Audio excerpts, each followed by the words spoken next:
hand is required.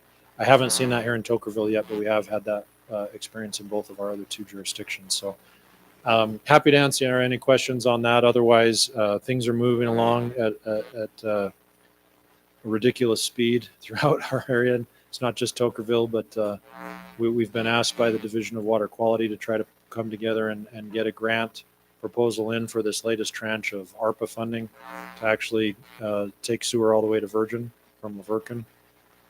So as if the Tokerville bypass road and SR7 wasn't spurring growth enough, it seems like we're throwing gas on the fire. So I'm happy to answer any questions, but that's all I have to report this month. Thank you.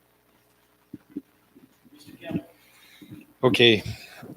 We should have a draft in the next meeting or two for the resort overlay zone. I'm also working on the MPDO, which we briefly talked about, ERUs, and how we can count ERUs for motels.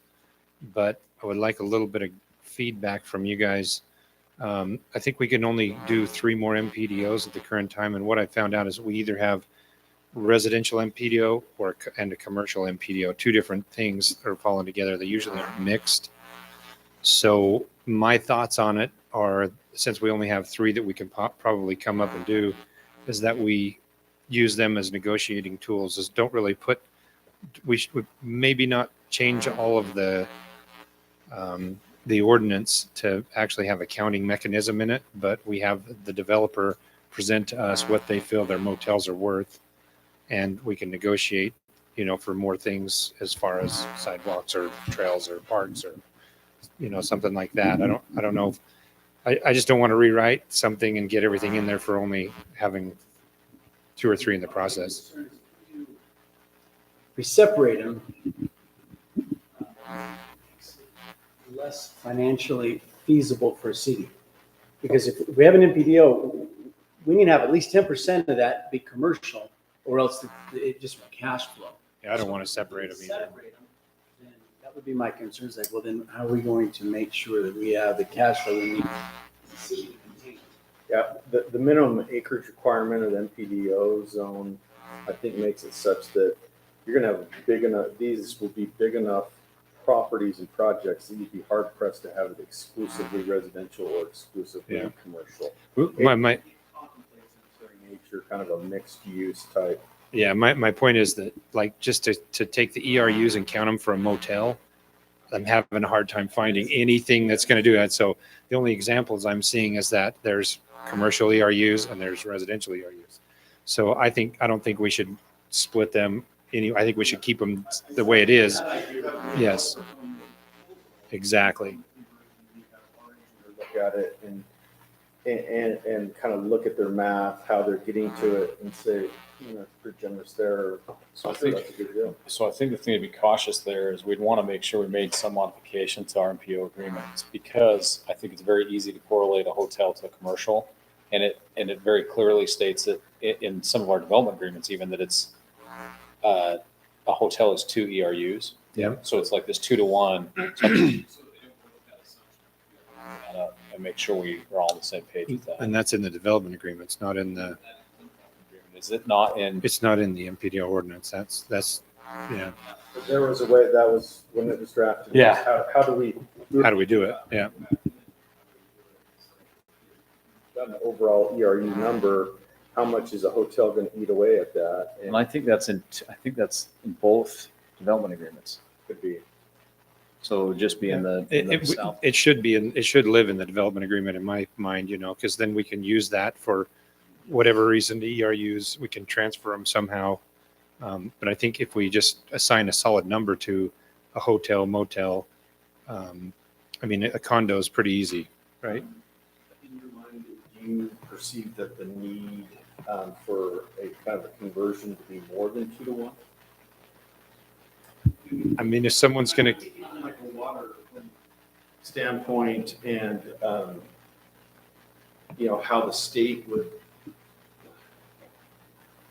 Is there a reason we have to? It almost penalizes a developer to put commercial in because you're taking away ERUs, but I don't know that we want to take away. We want to encourage. is it just 2 ERUs per commercial zone, right? Is what most of them do. But on the motel, does it have a different? It's 2 to 1. Are you saying, so if they do 100 rooms, it's 50, or what is that? That's- what we talked about is Yeah. how are we counting the ERUs in a Yeah. like a hotel?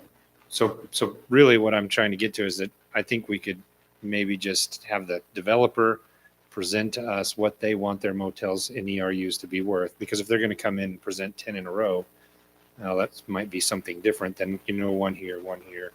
And then we can, count them in a different way that The way. concept is that they would assume that the intensity of use and the burden it puts on infrastructure would be more intense in a hotel, except for when you start factoring in occupancy rates and things like that, that would back that back down again some.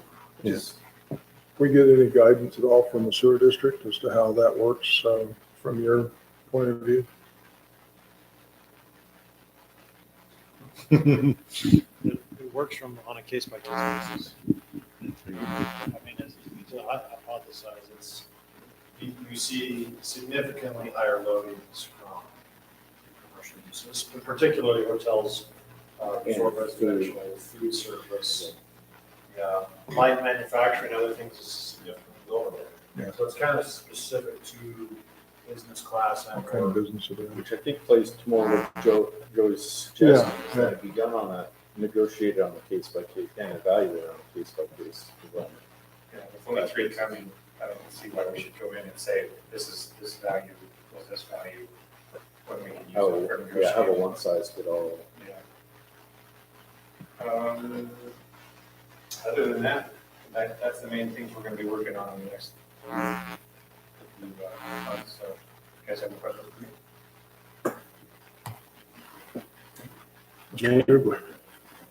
Yeah, the only thing I have is we've been working up on Mills Road, now we got a bunch of sand come up through the road, so we took out some of the sand, put some rocks down in, try to bridge that sand, cover it back up. That's part of our, money usually we get from the state to maintain the road, and roads.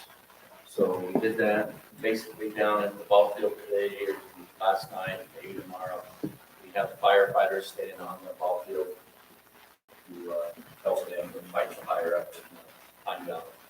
So, I think that's pretty much all I have. There is 2 items on the list today, the presentation number 2. I do not have that ready for the working agenda for number 5. So it has to be up to So we could cross that one off, number 2.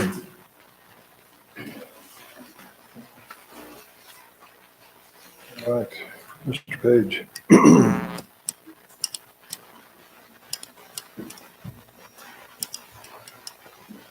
So we've been busy looking into the American Rescue Plan grants. There's a lot that are coming through. Some of the economic development, and we have the $102,000 initially we'll receive this year. We'll receive another $102,000 next year. And we have an opportunity to participate in some matching grants with the state that are also part of the American Rescue Plan. And of course, we'll talk about more details and ideas. Just a question for you on that, and you may not know the answer. Is this still being referred to as COVID money? Probably can justify about anything that at least from my understanding. Yeah, You but read this- through the this is American attached. Rescue Plan, Yes, This has same justification as the COVID money. correct. So are we planning, the nation's planning on having COVID next year then too? Is that where we're at? Oh, It's not going anywhere. It's here to stay.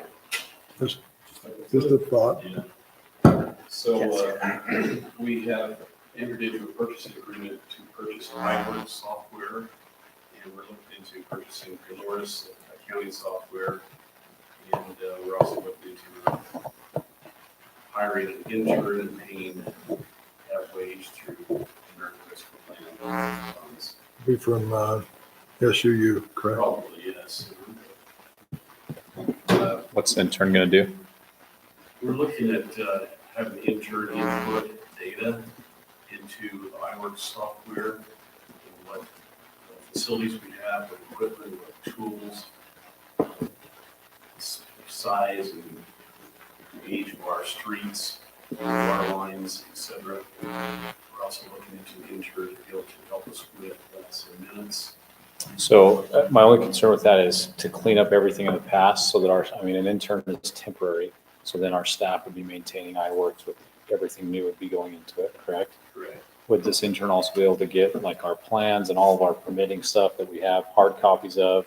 Can we get all that stuff digitally stored as well? That's what we're hoping for. I think it probably depends on how long we can keep the intern. Yeah. There's like 100 years back there. So we're hoping at least we'll start with the fall semester. We anticipate the intern to start in October, so we have the intern for a good full 2 months, maybe 2.5 months. What type of salary associated with the intern?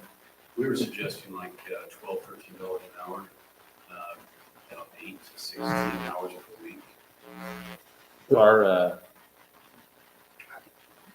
That was suggested by SUU, right? That was their suggested pay.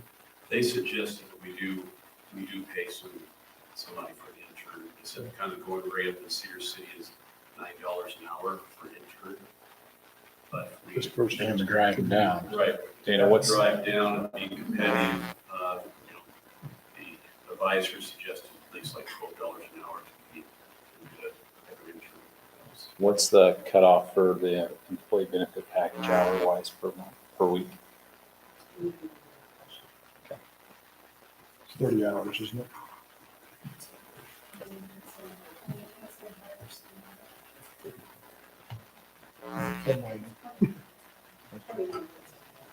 So we're also looking into using some of this money from the American Rescue Plan for moving and upsizing our water tank on Springs Drive.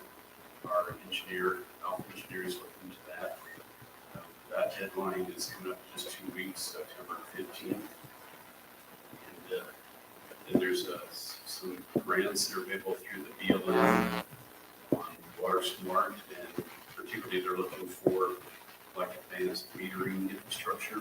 So we're hoping to accomplish that with our water metering capabilities. And there's economic development funds through the American Rescue Plan, but that's an 80-20 fund match. And then some good news, we just heard today that there's a grant that's been received for the Zion Corridor Trail, a $10.8 million grant that will fund a 12-foot wide trail from Laverton to Springdale. 82 miles, yes. It probably won't be completed for, they're guessing 7 to 8 years, but at least that's been authorized for funding. Do you know where, is there a design on that yet? They just indicated, I just read the news report from Confluence Park, going along the south side of SR 9 to parts of Springdale. Mike, we've been talking about the sewer district. Are you thinking of putting your sewer line under that? Yeah. We've already had 2 or 3 meetings with the county, with the design group. When we lined up what we were looking at conceptually as alignment, we were pretty much a 90% match Yeah. as far as the old highway bed and some other things. They've already initiated the EA process with BLM there, so we'll be joining that and then that application. But because of our timeline and getting the sewer up into that area, they're trying to accelerate the portion from Confluence Park to Mohawk Terrace Road. And priority to have some other easy issues further up in the I was areas. gonna say, that easement acquisition is gonna be. Well, so in this one, we're following pretty much what we got right away. We've got private land on the working bench, and there, America First is the current owner. They do have some possible buyers, but they've been cooperative. They know that that land is stranded with non-utilities. The Sitlo property was more than happy to grant an easement. And really, it's the old highway bed from there coming up conversion. And so they're really, other than the EA that the BLM is requiring, we've got a couple of commercial interests in Virgin who said, look, rather than put in, we've got 2 that are looking about roughly $1 million worth of advanced septic systems. And say, look, we put that money towards getting the sewer here, let's do that.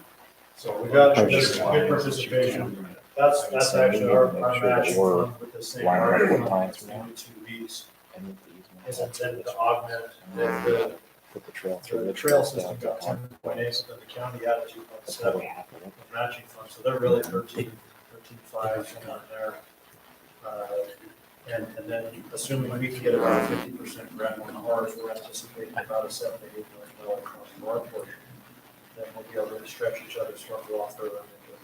There's intended to be a walking tunnel under SR9, approximately where the current water line crosses with the converted tank.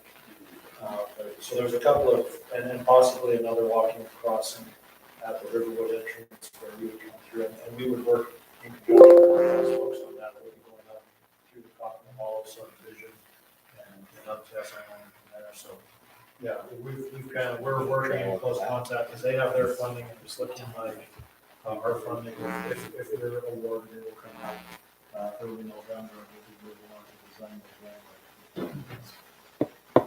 That would be awesome.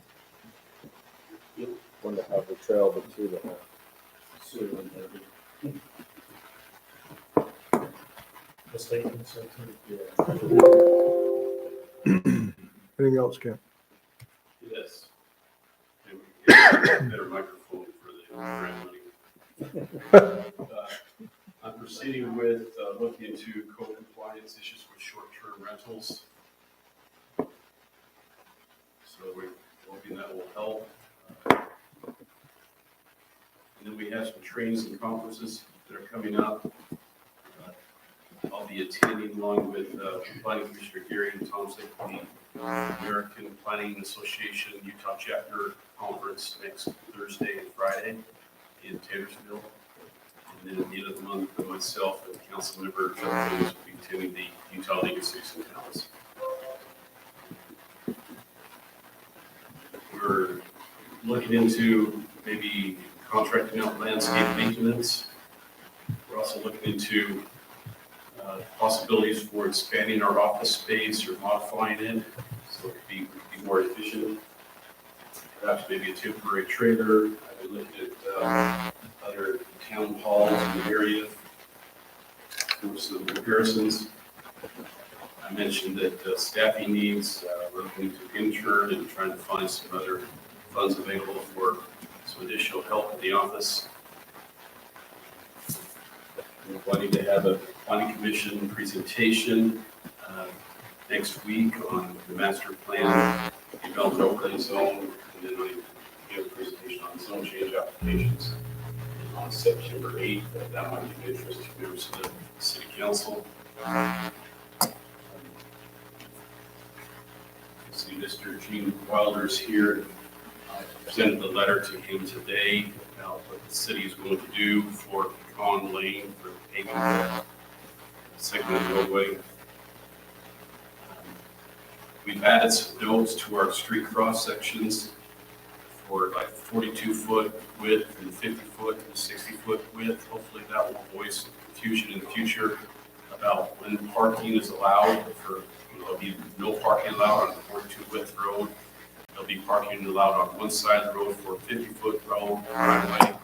And then there'll be parking allowed on both sides of the road for a 60-foot road right away. So I'm excited about that. There's some concern about the buildup of vegetation along American Creek, what impacts or effects it can have with flooding, with fire. I think Lance mentioned that we've been working with the BLM. They're looking into developing a staging area for Tokerville Falls. So we had a meeting today, and maybe the next step is they're going to do an environmental analysis of that area. And then we're looking into revising our master plan for Anderson Junction. So Ty's been busy with that, with health engineering. Monday, I should have a design back that you guys can start looking at. Thank you. And then I met with Canyon Media and Cherry Creek Media, and they're more than glad to help us promote our fundraiser. So that's been gratifying. And then the city manager and finance director for Vineyard City has agreed to come down and provide some free training to us. So That'll be held on Friday, September 24th. He's planning to meet with all staff for an hour, hour and a half. That's the day of our big banquet, so I don't know. Yeah. I don't know who you're gonna try to staff, but no offense, but I think we're gonna have a lot of people busy that day. I don't know who's gonna be here to be trained. But Well, it's just. Yeah. Okay. full-time staff. that's good. That's good. I'm gonna keep him and his guys busy though, so don't hoping you're not using them during your training, so. So then he's planning to go over the budget and last year's budget. I think Dana and myself give us some guidance, so we're excited about that opportunity. That's all I have going on right now. Okay, thank you. Mr. Snow, you got anything for us? Other than I've been working with Ken, and we're gonna have a presentation for the ground about some options on a little bit better code enforcement.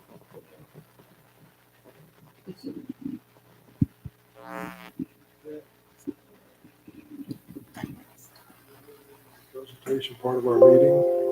Carrie, how do you say, pronounce your last name for me? Strategy. I know, it's kind of a tough one. Oh, thank you.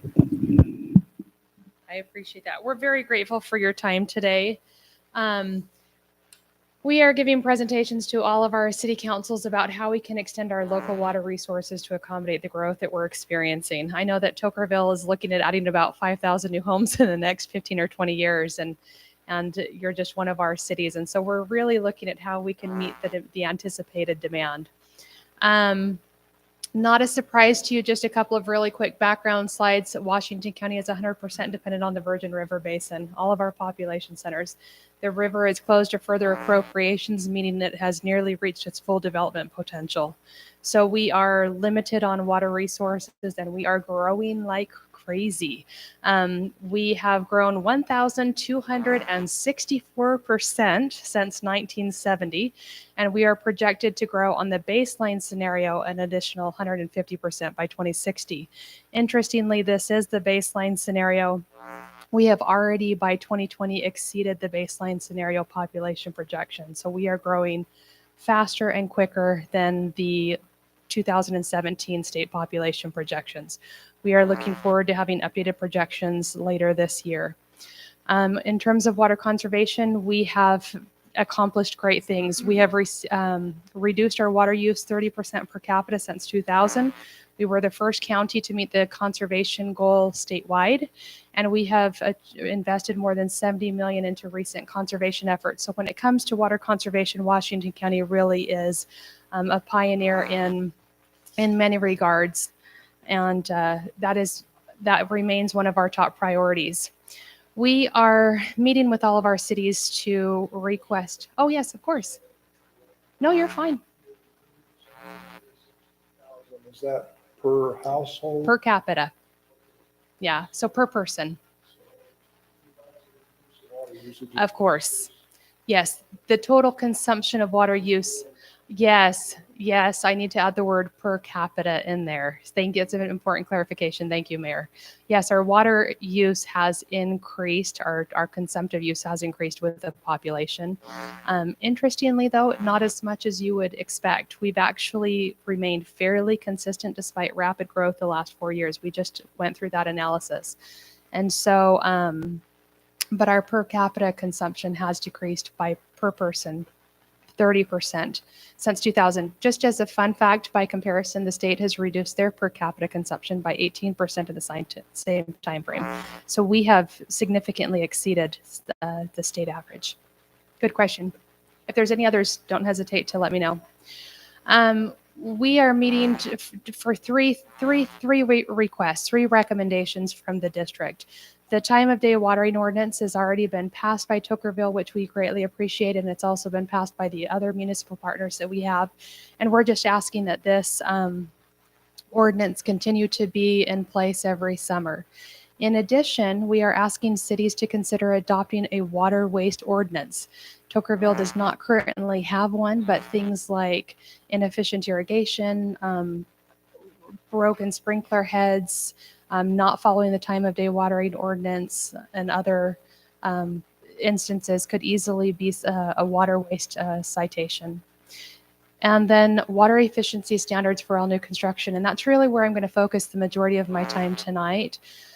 We have been meeting with all of our municipal partners for weeks to consider water efficiency standards for new development throughout the county. The cities, the feedback that we have received from them is that they want the cities to be comparable. Their concern is that, for example, if one city adopts, let's just say, let's say Tokerville requires all car washes to have a recycling facility, but Leeds doesn't. It might shift car wash facilities disproportionately to Leeds. And so the cities have asked that we consider consistent and adopt consistent standards on a county-wide level. The standards would apply to all new construction, including homeowners associations and those that are served by secondary irrigation systems. So there's really two different standards that we're considering. There's a traditional conservation and a WaterSense certified conservation option. And so I'm going to break those down a little bit. The residential standards that the municipal partners have been discussing is that the indoor requirements would have a hot water recirculation and that multifamily housing units be individually metered so that we can track use by unit.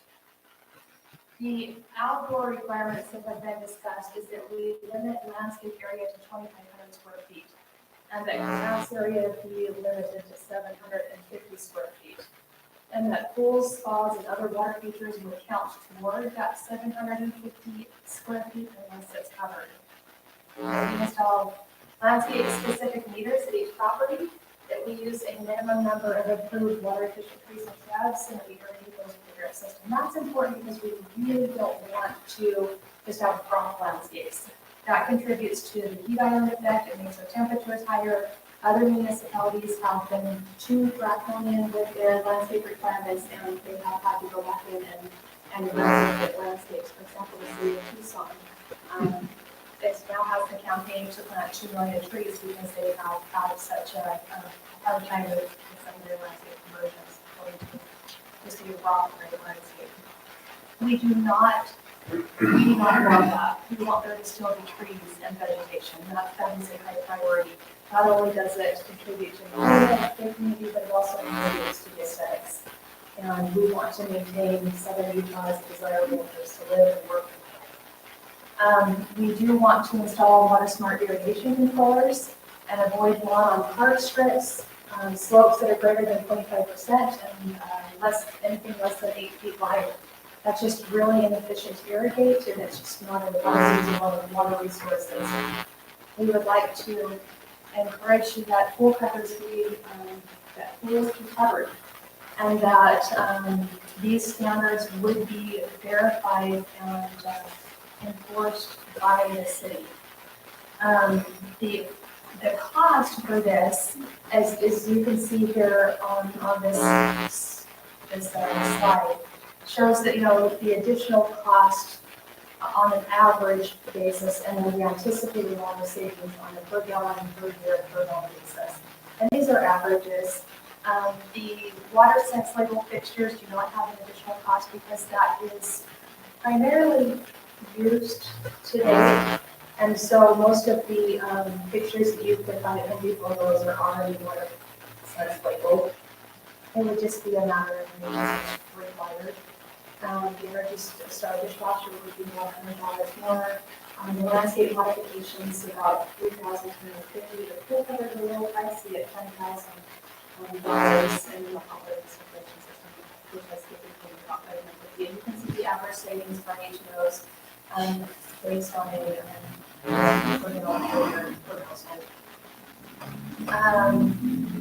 so when it comes to the residential standards, again, we do not want to be rocks and hardscapes. So we looked at a 12,000 square foot lot and prepared a sample landscape that would meet the requirements under this traditional concept, where you have a little bit of green space in the backyard where you have some lawn area. You actually have 741 square feet of turf in the grass, but you'll notice that you've got some large canopy shade trees and some other bushes and shrubs throughout. Again, reinforcing we still want to have beautiful, aesthetically attractive homes. Here are some examples from St. George. These are fairly new developments, and so a lot of the shrubs and the trees, their canopies haven't grown in. But you can see on a 10,000 and a 1,000 square foot lot, where approximately what 750 square feet of grass would be approximately undervegetated.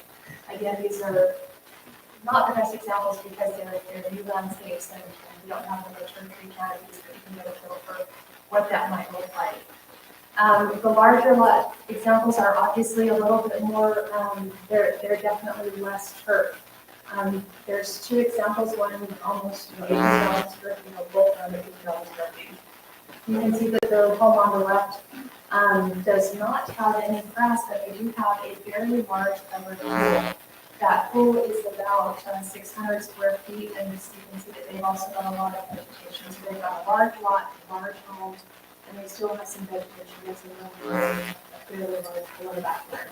The second home, or the home on the right, does show that you can still have some vegetative grass and some other plants and bushes in the front and backyard. The other option would be a WaterSense certified. The WaterSense certification program allows for greater flexibility. So if I want more grass in my front or backyard, then I would simply go through the process of saying, okay, I'm going to, instead of a 1.28 flush toilet, I'm going to have a 1.8 flush toilet. And I'm going to offset water demand by looking at fixtures and appliances and landscaping.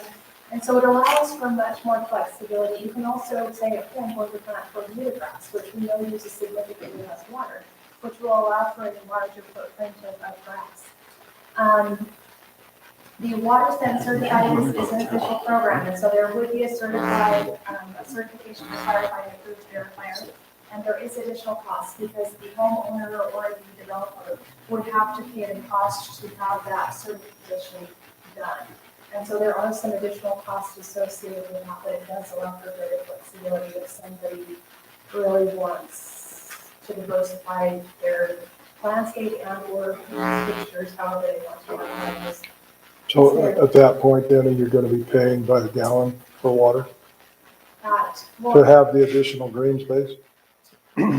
So what this would be is we're actually asking that you consider passing an ordinance that would limit the amount of turf unless somebody goes through this certification. But if you do go through that, part of those additional costs going to be on current. No, that's all, that is actually all on the permitting process and the approval process.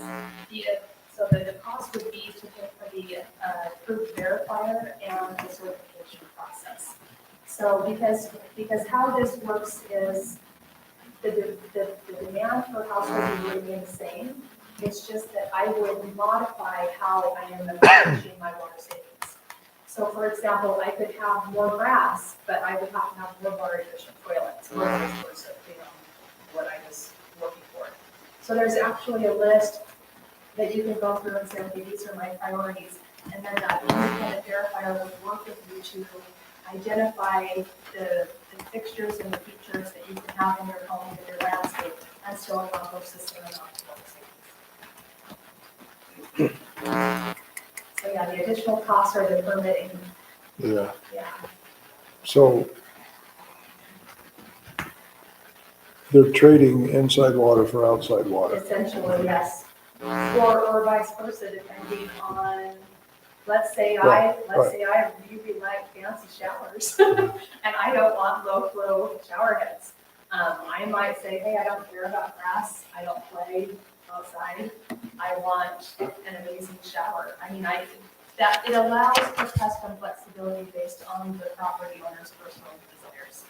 And so you do have that benefit. Good question. Here is a sample landscape that shows a certified concept, something that would meet the requirements. You can see in the backyard, we have did exactly what I had mentioned previously. We used Bermuda grass that requires less water. We got a sports court, and you still have some large canopy trees and some bushes. And this is quite a large lot. This is a 22,000 square foot lot, so you can still see that you have space for recreation and outdoor living opportunities. If anybody needs a start of Bermuda, I can help you with that. You know, we Start, you can't we are stop. happy to see Bermuda grass is starting to become a little bit more popular.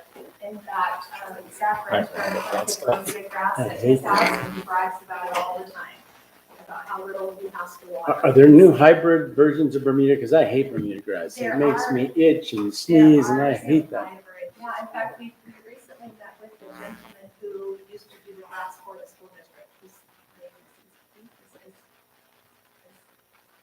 I can't think of his name right now.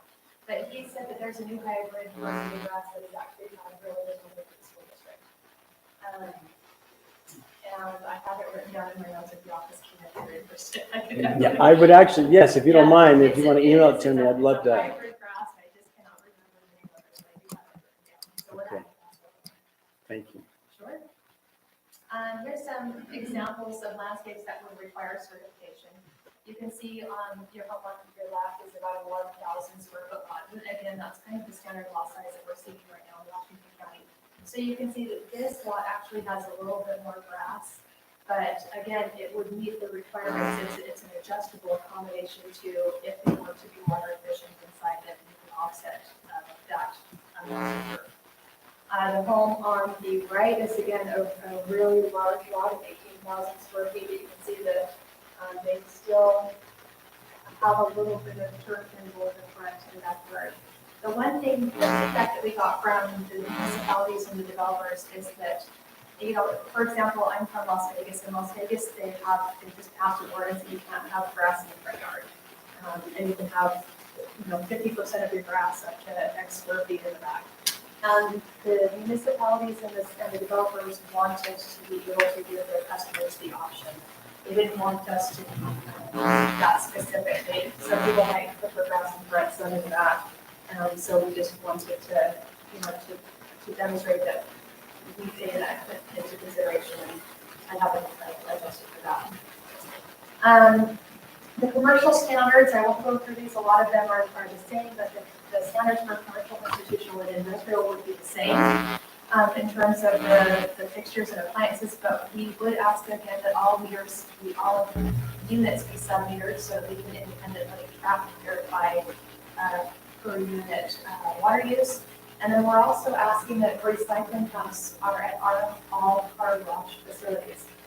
The outdoor requirements are very similar to residential with a couple of exceptions. The first is that we would like lawn to be prohibited unless the occupant can demonstrate a functional purpose. An example, that would be a school or a park where you have an obvious recreational component that would be a functional use of the landscape, a functional use of the grass. Otherwise, we're asking that ornamental grass or that grass that is just used for aesthetic purposes and small strips and commercial centers be eliminated. In addition, we are asking that there be a water budget and use of secondary irrigation at golf courses, that decorative water features be permitted, that commercial misting systems only be used from May to August, and that again, the city will through and verify the compliance of these commercial, institutional, and industrial water use standards. With that, those are our recommendations. And I am happy to take feedback, or I noticed that we're also listed below under item F1, discussion for the ordinance, so I'm happy to wait till that point, that was preferred, whatever. Let's go ahead and break and bring you back, if that's okay, during the discussion portion of the meeting, if that works. Happy. So don't go away. I'm sure we'll have questions. Sounds good. Thank you for your time. Thank you. Okay, we'll go into the public forum portion of our meeting. If anyone has a item they would like to bring up that's not found on the agenda at this time, this is the time of the meeting to do that. If you'd come to the microphone and limit yourself to 3 minutes, give us your name and your address. Sir.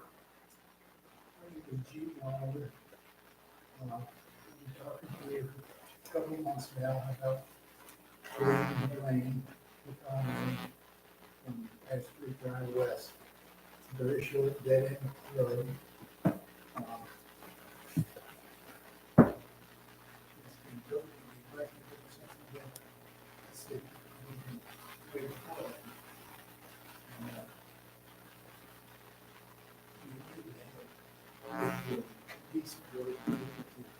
get in and out of our homes.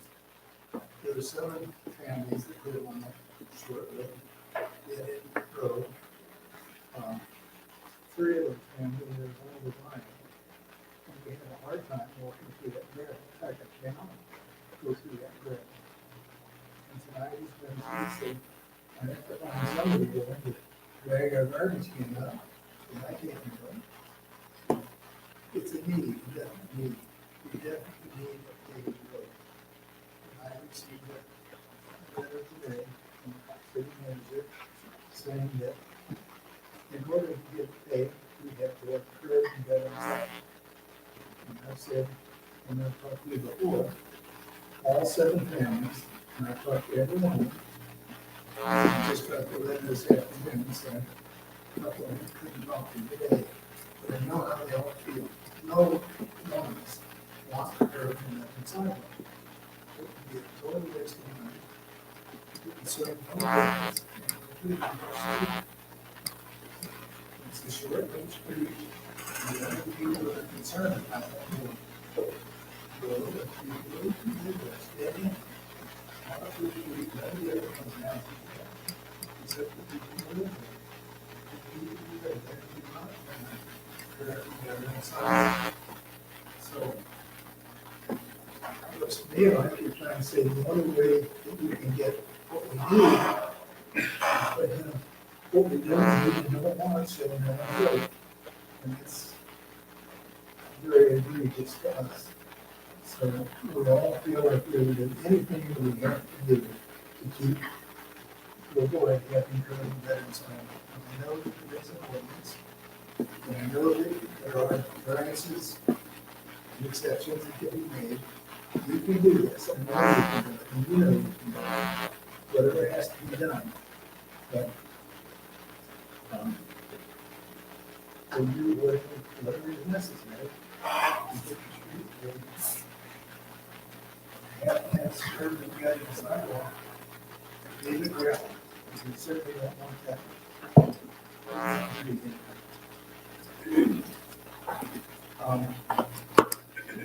We had a couple of books here, Pioneers, and I said Pioneer Day, and their short time ago. I'm going to read it, some really interesting things in there. And of course, really great pioneers surveying and settled made Tokyo a nice place to live that we enjoy and love. Augustus arrest is fine. Now, it's very interesting story.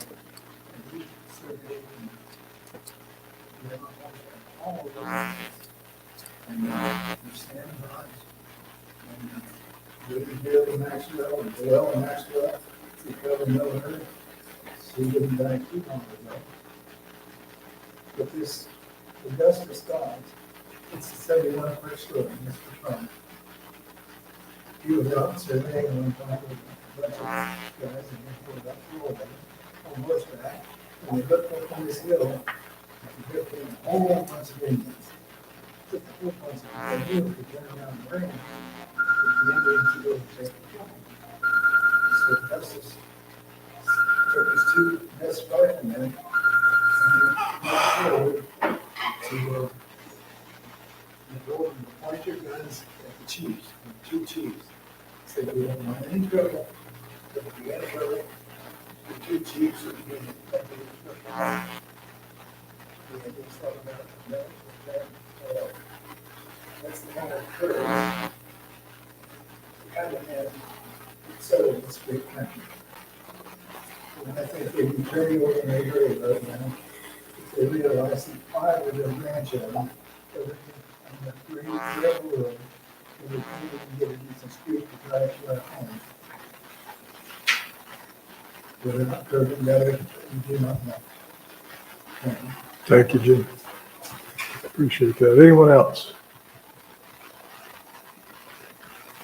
Okay, if not, then we'll move on to our working agenda. Item number 1 is discussing Washington County Water Conservancy District's landscape ordinance requirements. I guess the first thing that came to mind during the presentation, and I don't know why I didn't see this before.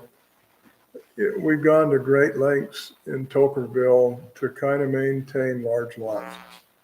R120 is kind of our de facto. That's where we go to, and to get us to budge from that has been very difficult to go smaller lots. It appears to me that if we put this into place, then R120 lots are not going to be something that we're going to want to push. We're going to be down to R112. And that is a whole different change of attitude for this town. But if we're going to stay with 2,500 feet of water yards and 750 feet of grass, what are you going to do with the rest of your property? We saw some examples there of larger lots that go out into the desert. Well, what if they don't go out into the desert? What if they go to your neighbors and you've got weeds in your backyard, they've got weeds in their backyard because you can't water it? And it's expensive to do xeriscaping. Yeah. So I get that we don't have enough water, and maybe we're at the point where the city needs to look at kind of getting away from R120s. Well, if we go with we've been staying with R120 in density, but letting them have a smaller lot and still only have R120 density. But you still got property out there. If you've got Open smaller space, lots, you've got open space. Open space. leave it the way But it is. not every subdivision is going to have suitable property for open space. I mean, Yeah. out on the bypass road, we're probably good about anywhere you want to go, but that's not all that's going to happen in Tokerville. And things are already happening in Tokerville. And by the time you get through tearing it up with heavy machinery, putting in the infrastructure and all of that kind of stuff, you've got some pretty ugly property that nobody's going to landscape if they can't afford it.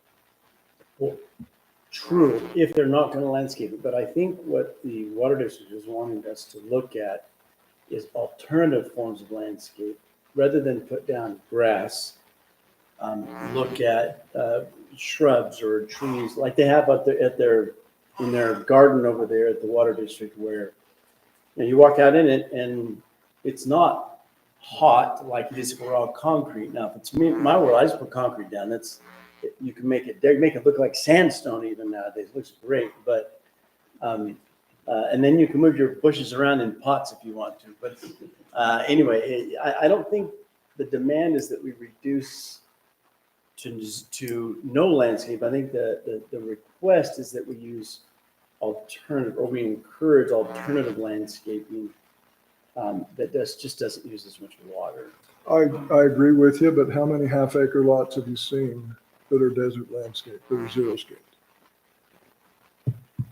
Handful. And the fact of the matter is, in my backyard, I spent a year and a half to get rid of goat heads in what was a pasture before I could plant grass on it. And if that grass is gone, I got goat heads Yeah, back. go right back. Yeah. And you know what? What do I do with it? Cover it with gravel and put an apron over the top of it? That's xeriscaping, right? So I'm not saying we shouldn't do it. What I'm saying is we better quit looking at big lots if we are going to do that. If we're at that out of water. And I the remember other talking thing a year is, ago when Troy Wall came, everybody kept saying we gotta have half-acre lots. I said, what are you gonna do with a half-acre lot if you don't have irrigation water? and the other Can't thing, do it. if you go quarter-acre lots, you got twice as many lots. That's right. And that uses more water. And our So- code allows us to go down to R120. Sorry, R112. 12. But that's pretty small. That's 12,000. I don't think it's going to see much bigger lots than, like R112 is going to be pretty much standard on the video. Yep. I think we're. And part of that is people Okay, are, well, I mean, the yeah, days are I think it's changing. gotta be. People don't want the half-acre lots. But what they're recommending here, looking at the ordinance, really doesn't change the size of the lot. It just No. says, hey, be smart about your application of landscaping and try, and then even if you want a whole lot of grass, you can, you just gotta try to strike some kind of balance, give some here, take some there. I think you And guys what gotta I'm realize saying- too that this is all for new construction Right. that's coming in. Exactly. Real construction, you can keep what you have, you know, but if you do any implications or remodeling, it has to meet your standard. Yeah, I understand that. I'm not tearing up my lawn to let the goat and hitch grow back. Okay? But we have a very small percentage of this town in 10 years that's going to be old landscaping. Everything coming in is going to be new. And it's one thing for us to talk about what we're talking about. It's a whole different story to put that into practice. And there are implications that we haven't even considered yet. And one of those is the fact that smaller lots is more homes and uses more water. So what I'm saying is just to throw something like that into ordinance for the city of Tocqueville, we better give it some consideration before we do that. And it's going to be a domino effect for a long, long time. Whether we do or we don't, we're running out of water. There's no question about that. We got to do something. But we just better realize that when we do something, it's not just affecting the here and now. You know, it's affecting 20 years from now when we're out of water again and we're still developing. It just struck me when you threw up those graphics. Yeah. That's not much grass. No, it's not. And It if is not. you've got a half an acre and you got 2,500 feet of grass, or 750 feet of grass, 2,500 feet of landscaping and a 4,000 square foot house, you got 2/3 of your lot that's not covered with anything. One of the things that we did discuss in our meetings with the municipalities is a percent of the lot. You know, for example, you could have 10% of the lot would be, you know, qualified for a lawn, so that it would adjust based on the lot size. It was actually the municipalities, you know, the feedback that we got from the municipalities is they didn't want that management responsibility. Because it would require additional resources to have staff go out and look at every lot and enforce it. And so, we understand your concerns. And the one thing that I would say is that, you know, these are recommendations, and we're going to all of the city councils with these same recommendations. And if the cities collectively come back and say, we would rather have more grass and less growth, so let's adjust the numbers, then we'll do that. It just depends on the priorities of the cities. The feedback that we have received is that we have municipal master plans and we're trying to accommodate the growth that's in our area without significant restrictions and that comes with needing to reduce consumption on that new development. So,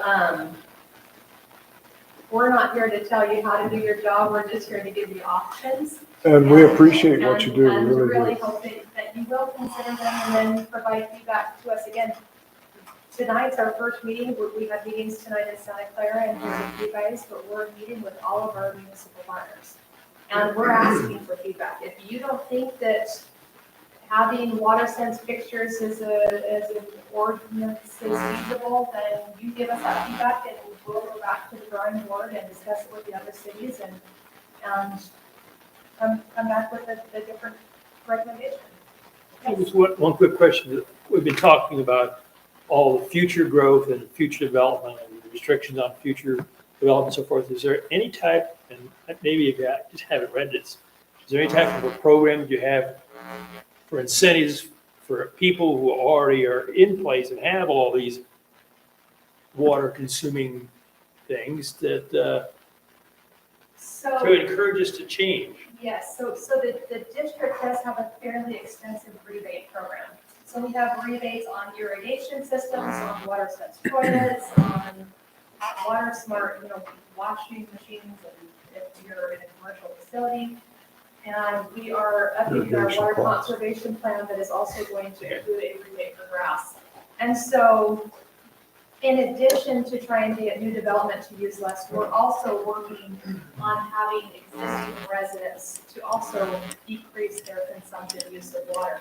But it's so much cheaper to implement those water saving measures at the beginning of development. Oh, sure. Than to implement those retroactively. When I was sitting here, I got an email saying I got an estimate to convert my grass to a water efficient landscape, and it is far more expensive than I was anticipating. And it is, it's pricey, it's a lot more efficient, cost-wise, to require those standards up front so that home builders aren't having to retroactively retrofit. It's quite pricey. It's interesting because I sit in the water district with all the water masters. We kind of talked about all this and actually set with some of the developers and their presentation. I mean, it's just improved all, and we have to do it. We don't have a choice.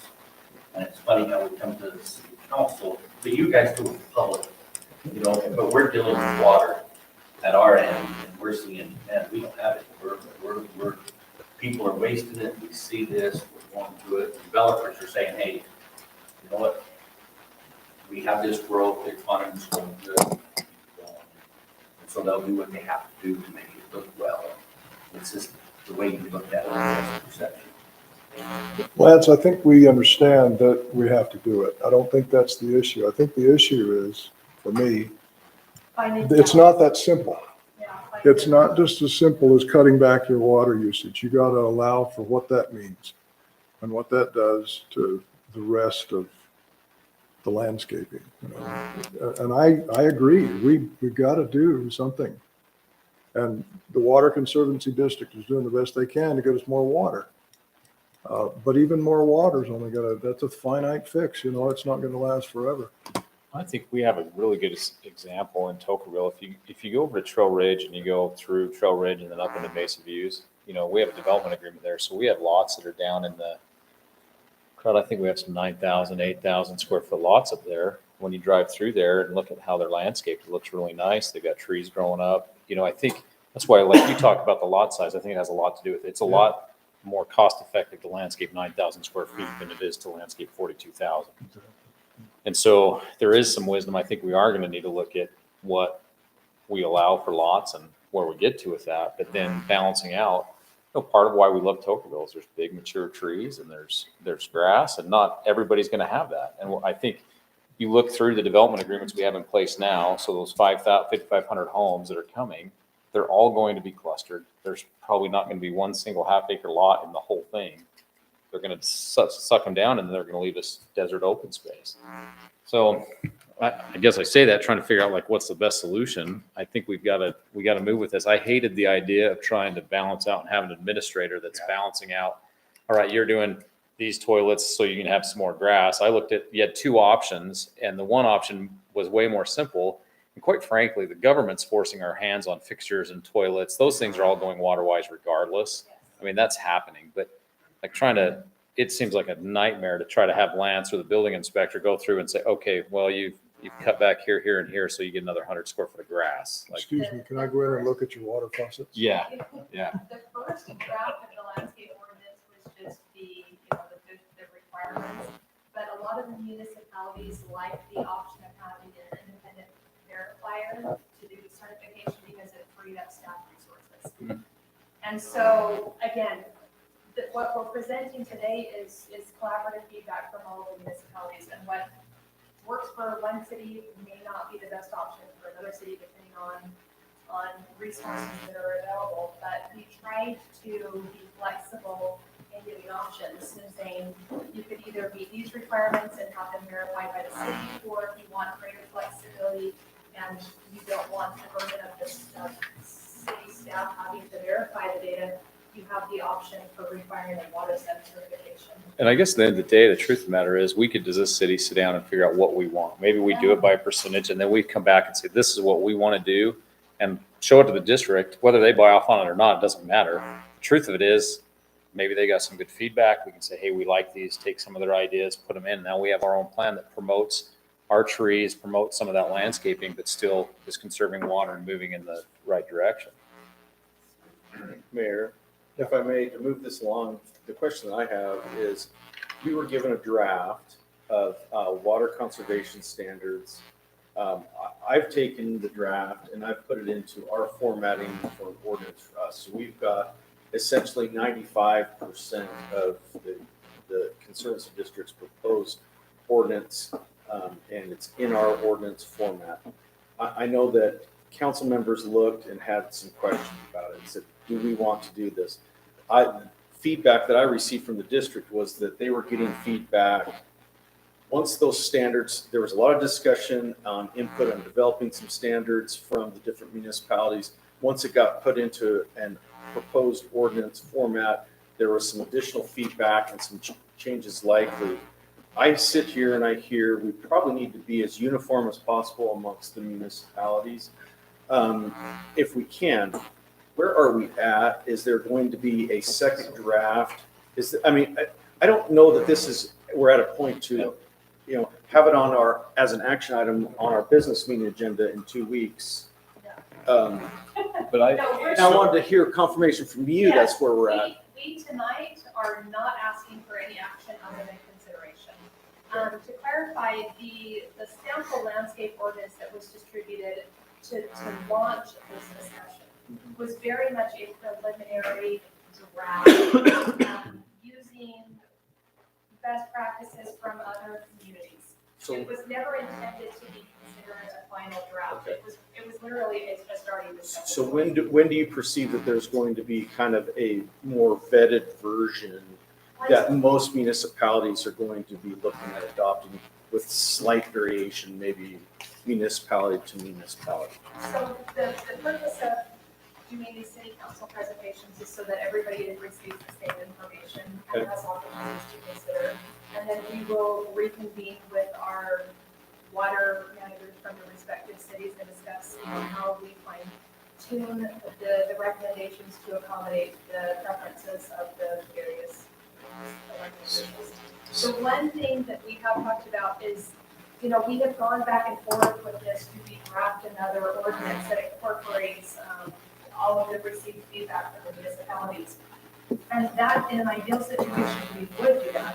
The concern that we have with that is that every municipality has a different format and different requirements. They're Sure. not as consistent. Well, we can format it to meet our numbering and our pagination and stuff like that. My take is if you want uniformity amongst the municipalities, you better propose it. Okay. And that's great feedback. So you would want us to. Yeah, draft I think you see a lot of state laws, different acts that states adopt. They're uniform acts that almost all states will adopt them, and there are certain places within those laws where there can be some variances between in that act. I think that putting together a more refined, uniform version of an ordinance and requesting that the cities take a close look at adopting it or adopting it with variances. If Tokerville can have 85% of what you guys propose in the final version, that is much better than what we are at right now, because we don't really have any standards per se on landscaping to the specifics that this ordinance had in it. And if everybody was 85% of what was proposed, we're going to be fairly uniform. So that's where I think we go. And I'm just wondering if we're going to spend a lot of time just sitting here talking about it. I'd like to see the feedback. I'd like to see what they hear from their different presentations. I'd like to see a more refined version after working with the water masters and having, their staff put a more final draft together. And we may see it in 3 months from now, but we move this along on our. So I like the suggestion, but I candidly would just do a bullet point of 6 or 7 items. As cities, this is what we want. We want you 25% grass. That's it. We want you to cut your trees down to where they're only on drip systems and not on bubblers or whatever there are. But if it's too detailed, I'm going to look at it and say, I don't want it. I'm just going to vote against it. I don't want it. It's too detailed. That's not Tokerville. Go to live in St. George. You want that kind of regulation. We don't want it. Well, and that's the thing too, that I was in your presentation, we were talking about passing a separate ordinance, like an enforcement, a water waste ordinance. And I sit there and say, okay, is the Conservancy District going to subsidize us and give us a grant of $50,000 a year to fund a code enforcement officer to go out and do that? Because we're struggling with doing our own code enforcement. We start to put additional regulations where someone needs to go be looking at broken sprinkler heads and things like that, isn't in a small town's budget like it is in St. George City's budget. So I like what Keene actually proposed, because I'm going to say I don't want to look like Ivans. I don't want to look like Cana. I want to look like Tokerville. And I think if we have the ability to take some guidelines and then say, okay, this is how we're going to get there, and we're going to make little tweaks that enhance our community and conserve water, versus just saying across the board, well, because we look the way we look because of what we've had. I mean, and I absolutely love the red rocks and Ivans and those cliffs. We don't have those. We have beautiful trees and a view of Pine Valley and black rocks. So I would rather have the ability to take something and say, all right, this is how it fits Tokerville. Yes, go ahead. One of the assignments I received when I was an intern in the city of St. George in the early 90s was to develop a Zeroscape program. And the Zeroscape program is more of a philosophy than a landscape plan. The philosophy is live within your means. We're in the desert, but if it grows here naturally in Tokerville, let's promote it. If it grows naturally in Ivans, let's promote it. You can have a half-acre lot, not a landscape. Keep half of it, just native vegetation. But you have to have native vegetation to do that.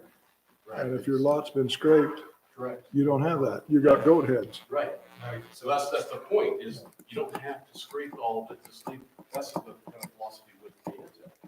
Is it looks pretty. Yeah, I've done a lot of work in Canada. Do you know how much it costs to build a home where you can only mess up this tiny pit of your house, and you get every time you mess up a sagebrush, you get a fine? No, we're not doing that in Tokerville. I'll tell you right now, that is not happening in Tokerville. The best example that I can tell you guys, and I deal with a lot of this, is if you look at the very end of Southwestville, there's only 3 lots in that whole subdivision that probably are not in compliance with this landscape.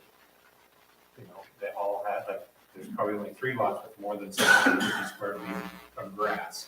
And these are all huge lots. And they're half-acre lots. Yeah, there's some acre But lots in what there. did they have to start with? What's that? What did they have to start with? Garbage, all completely scraped. Lava. They've got native vegetation on No, it now? there is no, there It's- is no. Most of those lots are landscaped with rock and gravel, right, Joey? Like, you know, I think what she's saying is you can take 2,500 or let's say 3,000 square feet with 750 square feet a lot, but the rest can be concrete or gravel. It's just not water. It doesn't mean you can't gravel it. Right. You can gravel all you want, cover all the disturbed dirt you want, and And my grandkids will love to play in that gravel. make sure you expose that grit concrete. Lots of sports courts and other things that we're seeing in some of those larger lots, which are great, when they don't use any water, and there's still lots of recreational opportunities.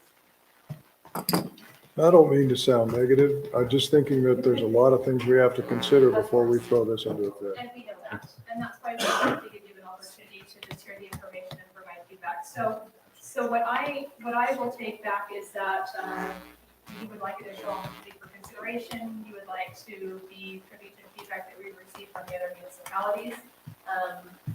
We'll meet with the water managers again. I can't commit to either drafting another ordinance or a vote list. We may do both.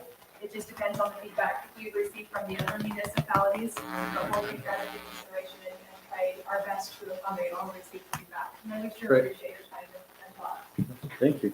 Any other questions or? I just want to tell you that I really appreciate you initiating this discussion, because this is something that's needed to happen for a long, long time. We're behind the 8 ball. We're late doing it, but I'm glad it's happening now. We'll get there. Better late than never. We'll get there. Thank you so much for your time. Thank you. Okay, item number 2, discussion on planning commission alternates. At the current time, we have 1 planning commission alternate, and we are supposed to have 2. I do have 2 names that have been suggested, and I'm thinking, as interesting as the composition has been lately of the planning commission, we might want to have an extra alternate, An extra or just? an extra alternate. What's that? So we need 2 more alternates because our alternate's going to slip in and fill that place. You have 2 names for alternates now? I do.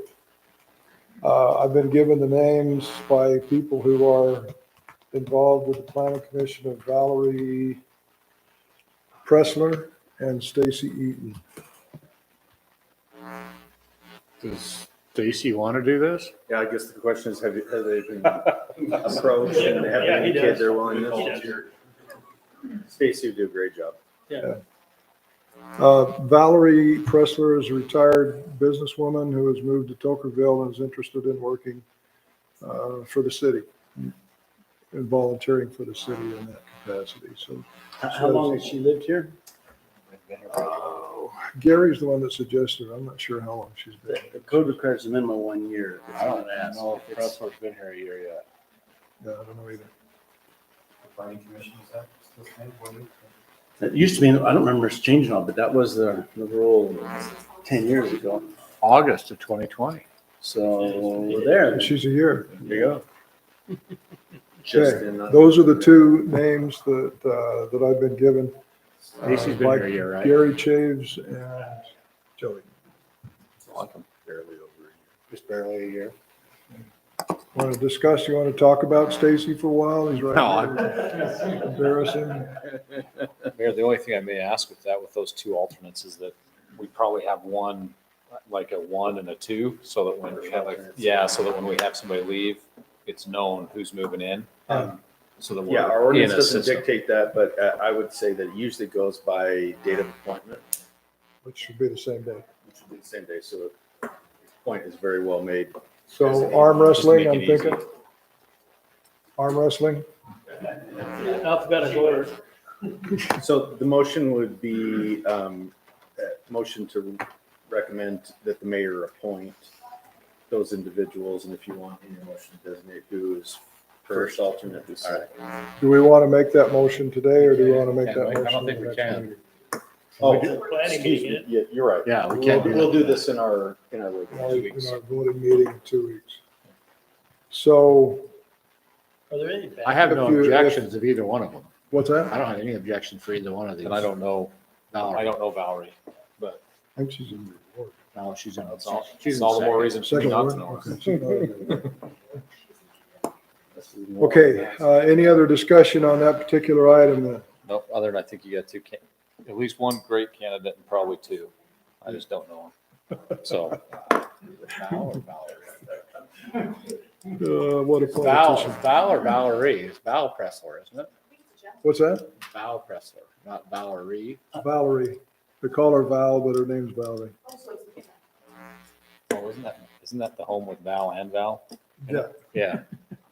Val and Val. There's Valerie and Val, and they both go by Val.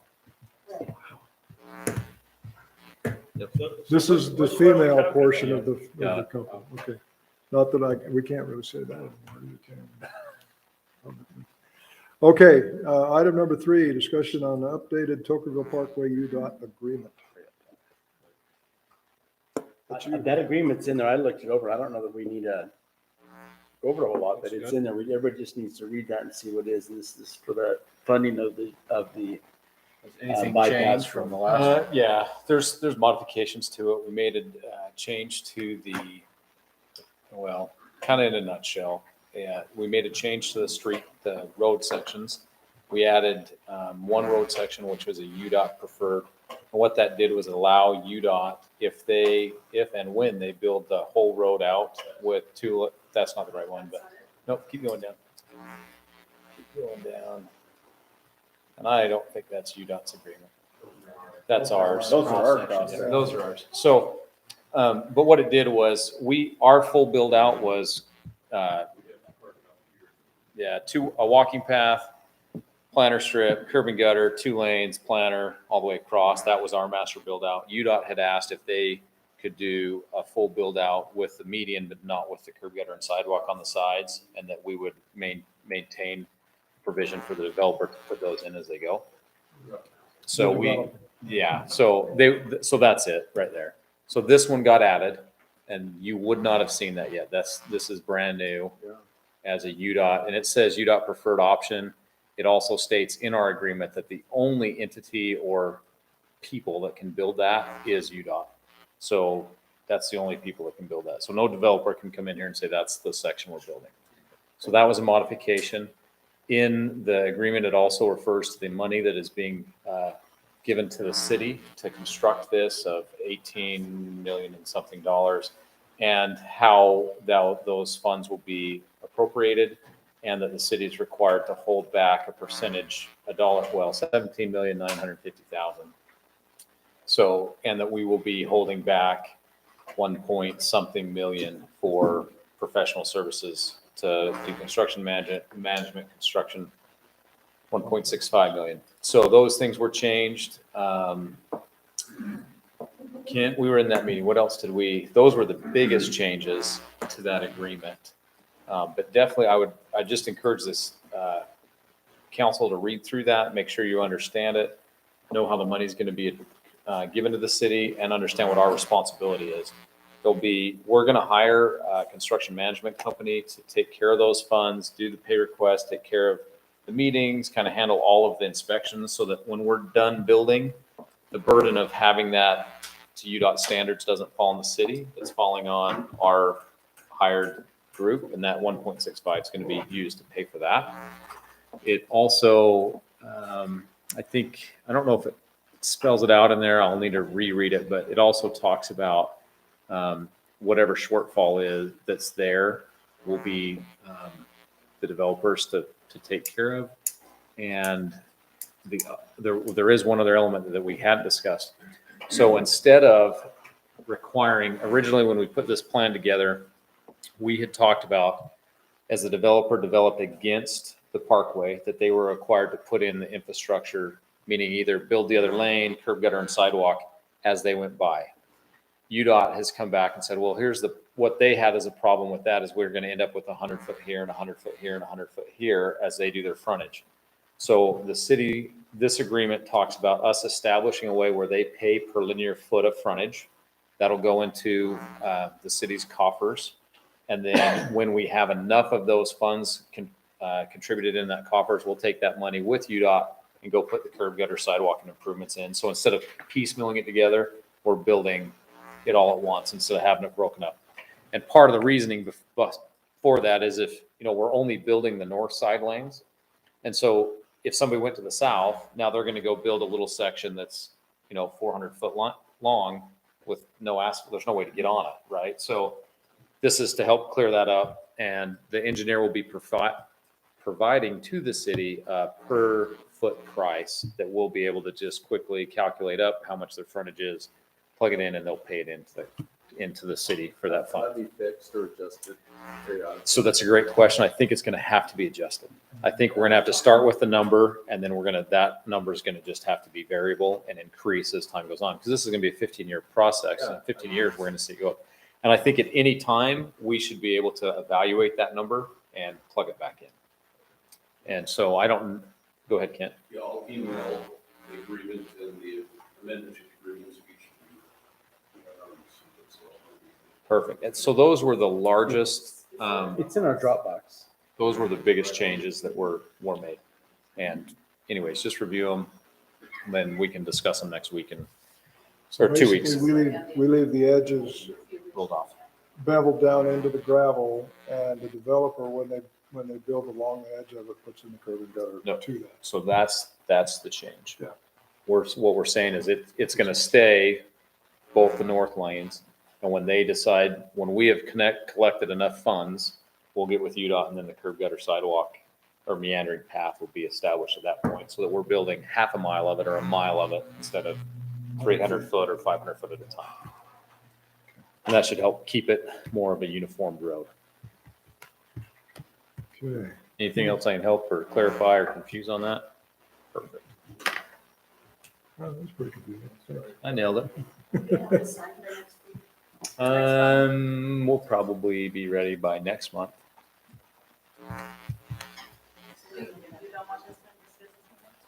We're not, this doesn't get advertised. Oh, we have a date on that. I think, I'll look it up and have it ready for my report. So do we need to vote on this next week or no? Or next meeting or no? I don't think it's gonna, we can. If you guys review it and you're comfortable with it, then let's vote on it. If there's questions, we'll obviously adjust them and then go back to UDOT, make sure they got them. Yeah. So UDOT's, in fact, Keith, I don't know, have you seen a copy of this since UDOT's attorney went through it? Not since, you know. Yeah, so I don't think our legal has actually reviewed it since their legal made some modifications and kicked it back. So really Heath needs to review this before 2 weeks so that we have your approval and on it as well. Were all the notes changed? Did you want I haven't reviewed those yet. Okay, that's all. Okay, any other discussion on the Parkway? All right, item number 4, discussion on policy on third-party entities on city website. I can speak to this, Mayor, if you want me to. So Yes. we had someone contacted us from what organization was it? Yeah, it was Alcoholics Anonymous.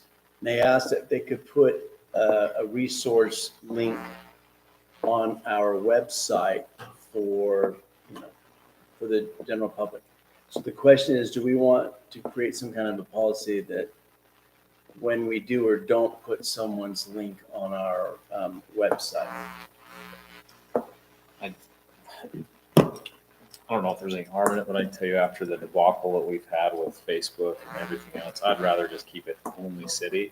Just, Strictly informative. yeah, I don't know if I would want to open it up to, because then who's the next group that comes in? And wants that was the link on it. concern staff raised. Yeah, and so then what we need to have is just a simple policy that we adopt next meeting that says that we're not going to put anything on our Facebook, on our website or social media for Promoting anyone's any advertising. organization or. Right, okay. Which one? All right,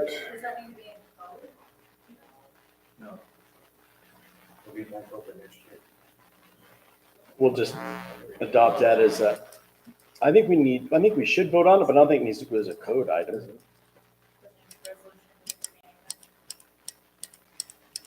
Not most of the resolution, but I think we can just take a informal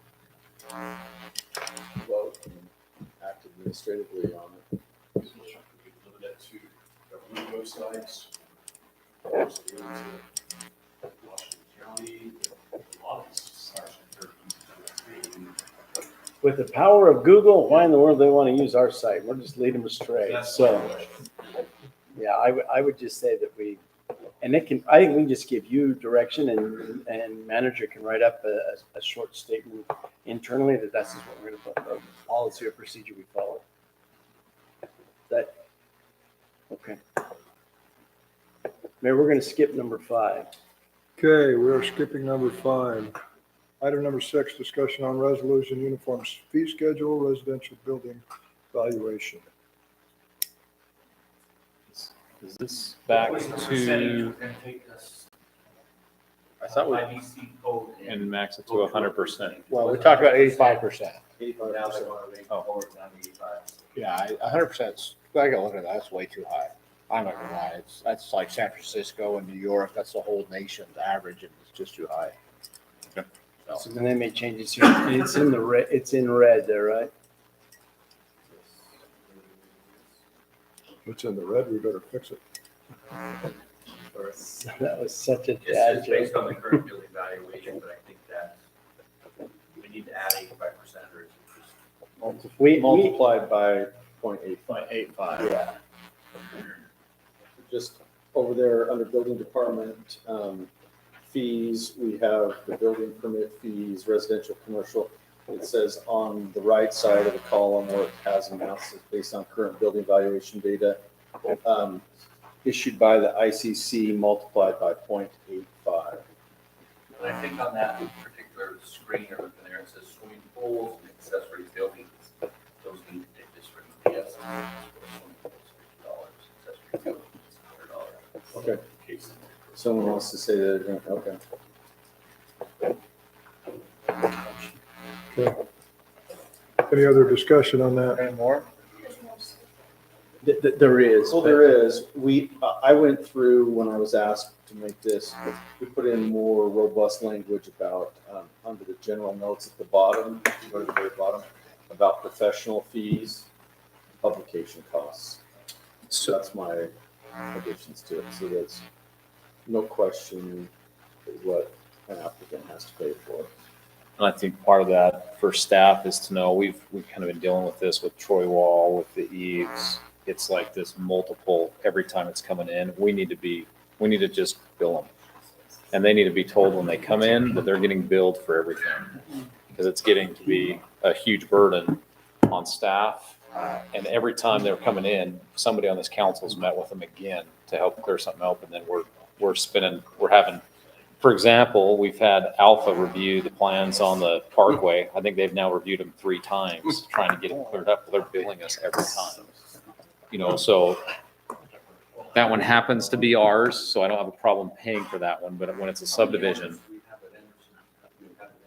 oh, it's crazy. Yep.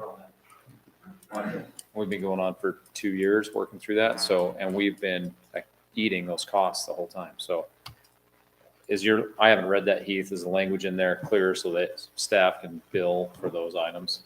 Okay. Cost of these professional services vary depending on the specific application permit, plat map, or document matter received. The city assesses fees in addition to those listed above to cover the cost of these professional services. Perfect. Like an attorney, just the way we want it.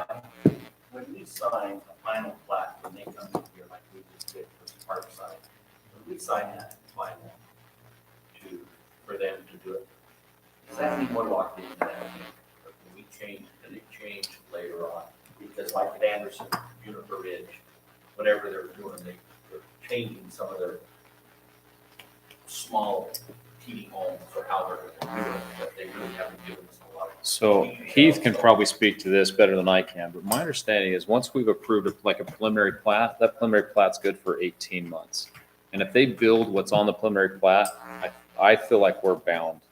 We've approved it. The preliminary plat, I'm sorry. Yeah. But when we go to final drawings and we've signed those final drawings, we're pretty locked in to what we've signed off on and said that's what we're pretty doing. locked in on approved final construction drawings, which usually occurs between preliminary plat and final plat. Preliminary plats are good for 12 months with the ability to extend for additional 6 months on request of the council. Once a final plat's been approved, it's literally a matter of, if you got approved construction drawings and a final plat, once that's been approved, subject to us requesting some more administrative housekeeping changes. Like sometimes I don't like the language when they put in the dedication. Or I don't like how they put the plat, who's signing, because they're not the managers of the LLC. There's just some, I will make changes. Sometimes the engineer will review and say, hey, you need to make 2 modifications on this. But that approval is there and it stands. It can't be back, and especially once it's been recorded, then there's no. Well, that's my question is out here in Ridge. We signed those, Juniper Junction. We signed those 2 months ago, but yet today we got another letter back from Alpha saying we re-looked at the record one, and now the slopes are not coming in. They want to take out more dirt. We're worried about, the sloping into where the trailer is. And I'm like, well, heck, we already signed those slopes 2 months ago. Yeah. So my concern is. Well, I would tell you at this point, if it's obviously changing, right? And if it's changing, then we should see it again. It was a change in what they came to receive when we were grading. They proposed the screen plan and wasn't the mustard or the. Yeah. So And the fact that we did it, and in the meantime, it's changed their layout of their RDs. Yeah, and I think that this is, so because I've been involved with Alpha on that, Alpha didn't see that. It got signed before Alpha had a review back to us. And I think that just happened with the transition we had going on and with staff and what was going on. And we rushed and did a pre-construction meeting and assigned plans and said, there you go. But when I visited with Alpha, that was one that they brought up, like, hey, we're just being made aware of this one and now we're playing catch up. So, To answer your question, if they're asking for modifications so and they expose themselves to new requirements in the construction plan review and stuff like that. It sounds like that's what they've done. Yeah, and I think the grading is dramatically different. Okay, then I think it's fair game. So at what point do they file an application for amendment? Preliminary plat. To amend their plat, is it, are they? gonna Well, have- but this is a commercial piece of property. So Site plan. yeah, so I think you hit it right on the head. It's not a preliminary plat. It was a commercial site plan. That's what's been modified. This isn't like a subdivision. Is there a charge to amend that application?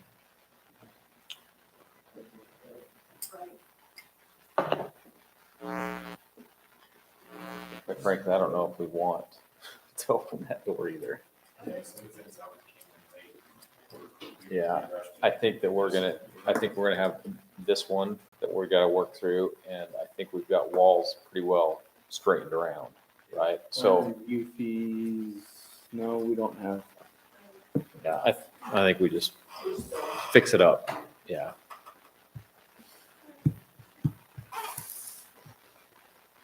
Okay, any other discussion on that?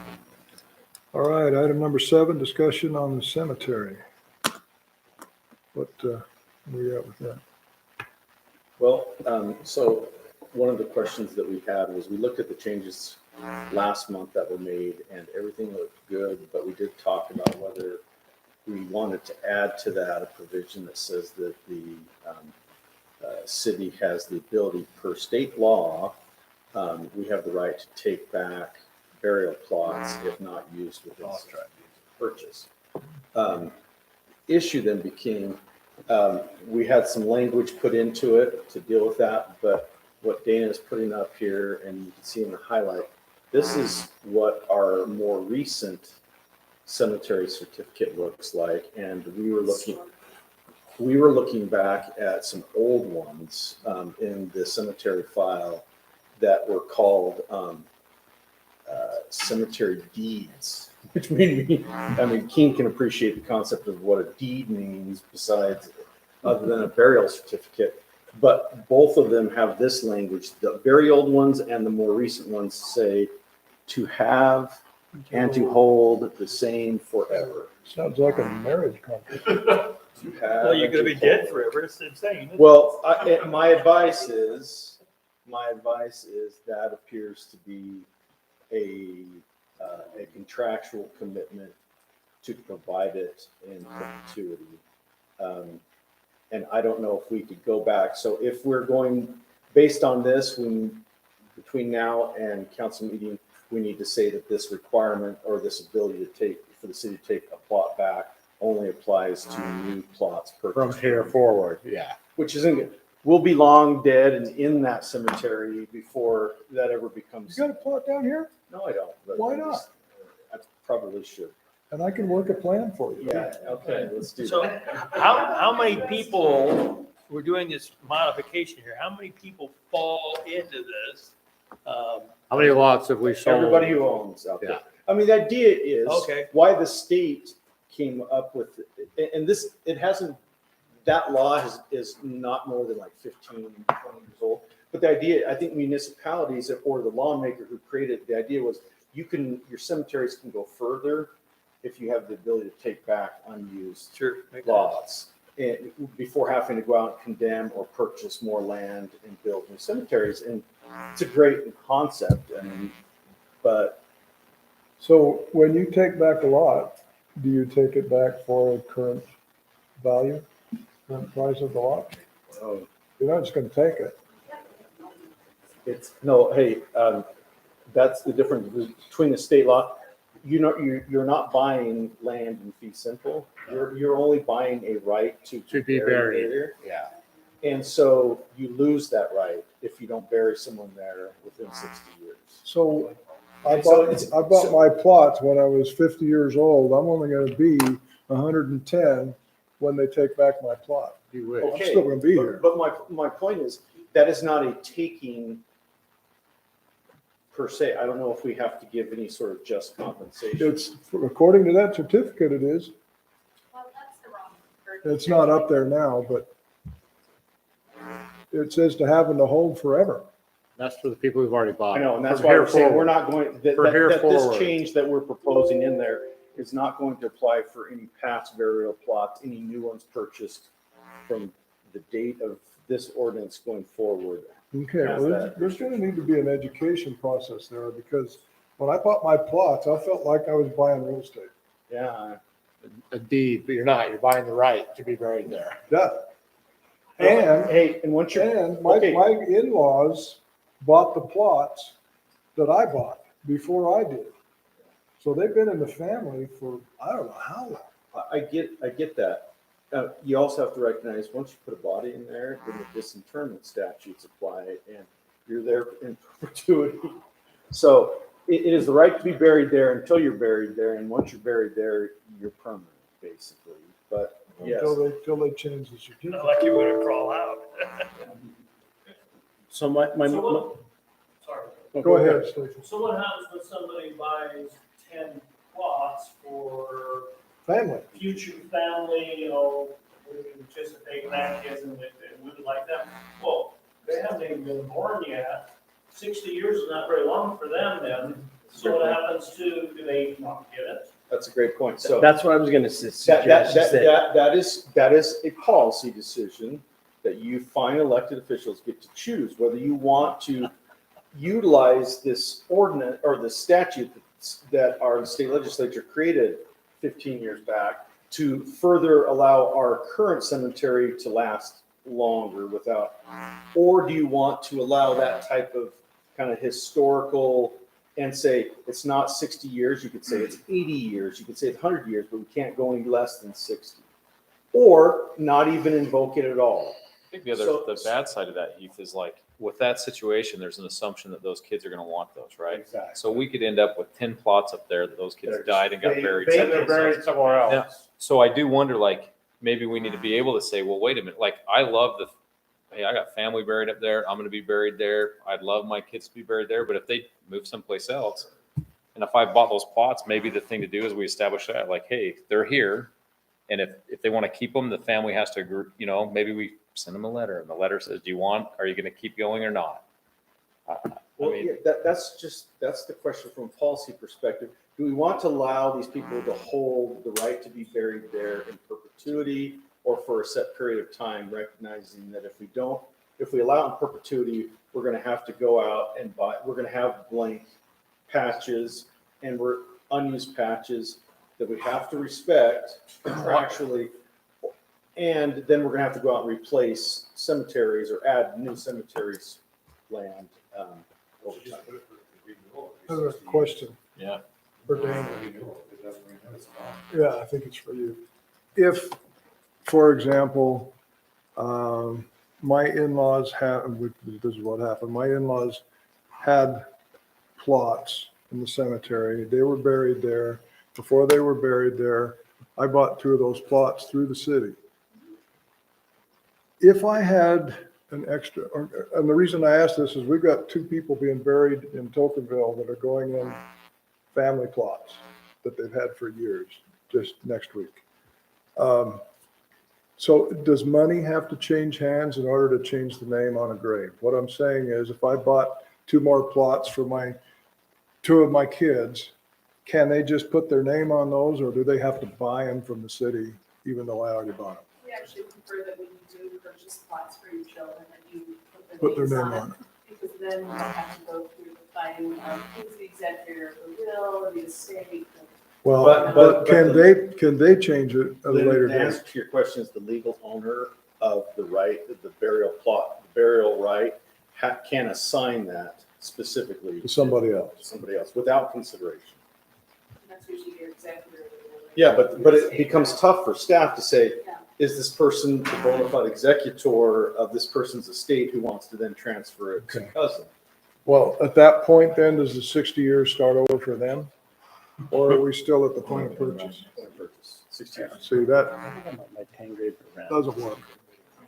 And I wonder if there shouldn't, if we're gonna do something like that, is there a possibility we can put in a renewal clause? Yeah, I like the idea of it. They just say, you get to keep it, there's just a new fee. We just need you to come in and tell us and so that we know that, But are There's we going activity. to track expirations and notify them before? You'd have to. You'd have to have something there that says we can make a good faith effort to contact the family, and if they don't respond to whatever information they give us here for contact information, then it automatically reverts back to the city. But it would just be moving forward from this time forward. So I it love wouldn't be making the people in the future, 60 years down the road, have work. Like this. So, yeah, this is great. Let's Yeah, pass but if it. we, We won't be using You guys- letters back then. It'll just be typing into your. You guys gonna make a law, a local law that none of you guys are ever gonna have to enforce? that's the kind of laws I like to pass. that's kind of true, but one of the people we're burying next week, his father and mother have been buried in that cemetery right next to where his grave's gonna be for 40 years. And they had the grave plots before Hey, that. this is a tough subject. There's always being It's coming. talk about cemeteries. You know about it. Anyway, I think there needs to be a real serious look at some kind of a renewal provision for that. And I don't like the idea of having to pay for it. All right, any other discussion on that item before we get way off? Okay. Item number 8, discussion of policy and procedure, employee cell phone policy. I've looked that over a number of times, and it's just a matter of deciding what we want to do. I don't want to make it too complicated, but I think we need to have some policy in place. But if we can't come to a decision of what it's going to be, then let's move on. We don't need yeah. How many cell phones do we have? But even when you guys text me on my personal phone, I'm subject to grandma. So. Yeah, it's not a So, good so idea. that'd be a little different policy. That would be a policy about use as opposed to reimbursements or, But how does that, that's the only contact we have. Dang, other than she's in her office. and then the city's got to decide whether they want to start providing a phone, or at least if not a phone, a number that's dedicated solely to city business that's still on our phone.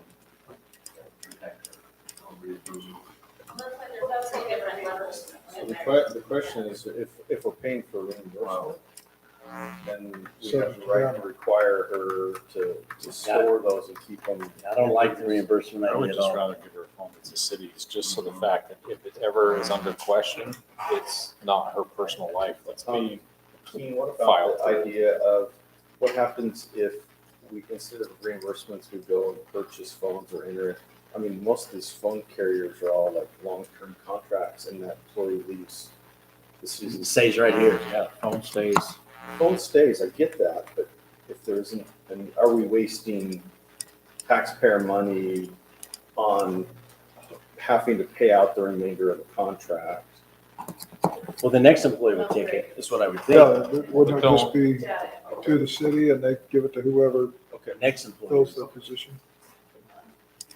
They have representatives in Verizon that deal with this on a city level, government, business level, so probably be better to talk with them and see what the options are for us to do.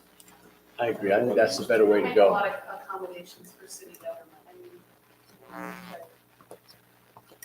Let's do this. Let's, rather than address this, let's have the city contact one of the carriers, whether it's Verizon or whatever, contact one of the carriers and find out, and have them come and So present this. reminder, the reason why we're even having this discussion is because there was a situation where a municipality was hit with a grant request, had to do with cell phone records, text messaging of a elected official using his personal phone. And the city got brought into the litigation because they did not require him to produce or turn over his cell phone records as a condition of his employment. And they're claiming that that was a violation of grandma, the person who's making the claim. So they named not only the person, but they named the city also. And so cities have gone out and been trying to adopt these cell phone usage policies. So the guy who did the request, I'm guessing he works for like Verizon or something, right? It's a way to go in and demand that a bunch I of was just new gonna say, sales. all I just heard from Heath was don't use your personal cell phone for city business. Yeah. Nobody Yeah, can. That's call. the, that's- so how does the city council? That's all I use is my personal cell. Well, then, You know, yeah. yeah. Yeah, don't do that. Came up specifically too, when we had two new employees sign on for public works, and what do we buy everyone public works a phone? We not, and then like Yeah. Dan said, you know, we get texts all the time, calls Well- on our personal phone, where's the line there? That issue is still up on appeal right now. So we don't know the eventual outcome. I think, yeah, the Utah Supreme Court may say, you as a municipality don't have to require, if someone wants to not produce it and turn it over, that is their right to, you can't require it to comply with grandma. I think that's what's gonna happen. I don't see, but we don't know. And cities were scrambling. So it then sounds let's like we just need to wait. table this item. Other than they wanna know whether Well, they yeah, should we be need to address buying. it for staff. We're not, why would we buy more phones? Well, that's why I put the option of like reimbursing, you know, $10 a month, you could use it for city business. Um, And that's what other cities have done. But, The phone I'm using is right, so it's already bought. but like public works, there's two new guys, if I need to call them, I'm calling their personal phone. Most companies How do you manage it? do $50 a month because you can go buy, like a Walmart Track phone. track phone and it's got data, unlimited, whatever, for a 1 month thing is about. So I view it differently. Do I have to give them a ride to work? Do I have to provide lunch for them? I mean, like at some point, they all carry a cell phone anyways. If you want to be employed, you got a cell phone.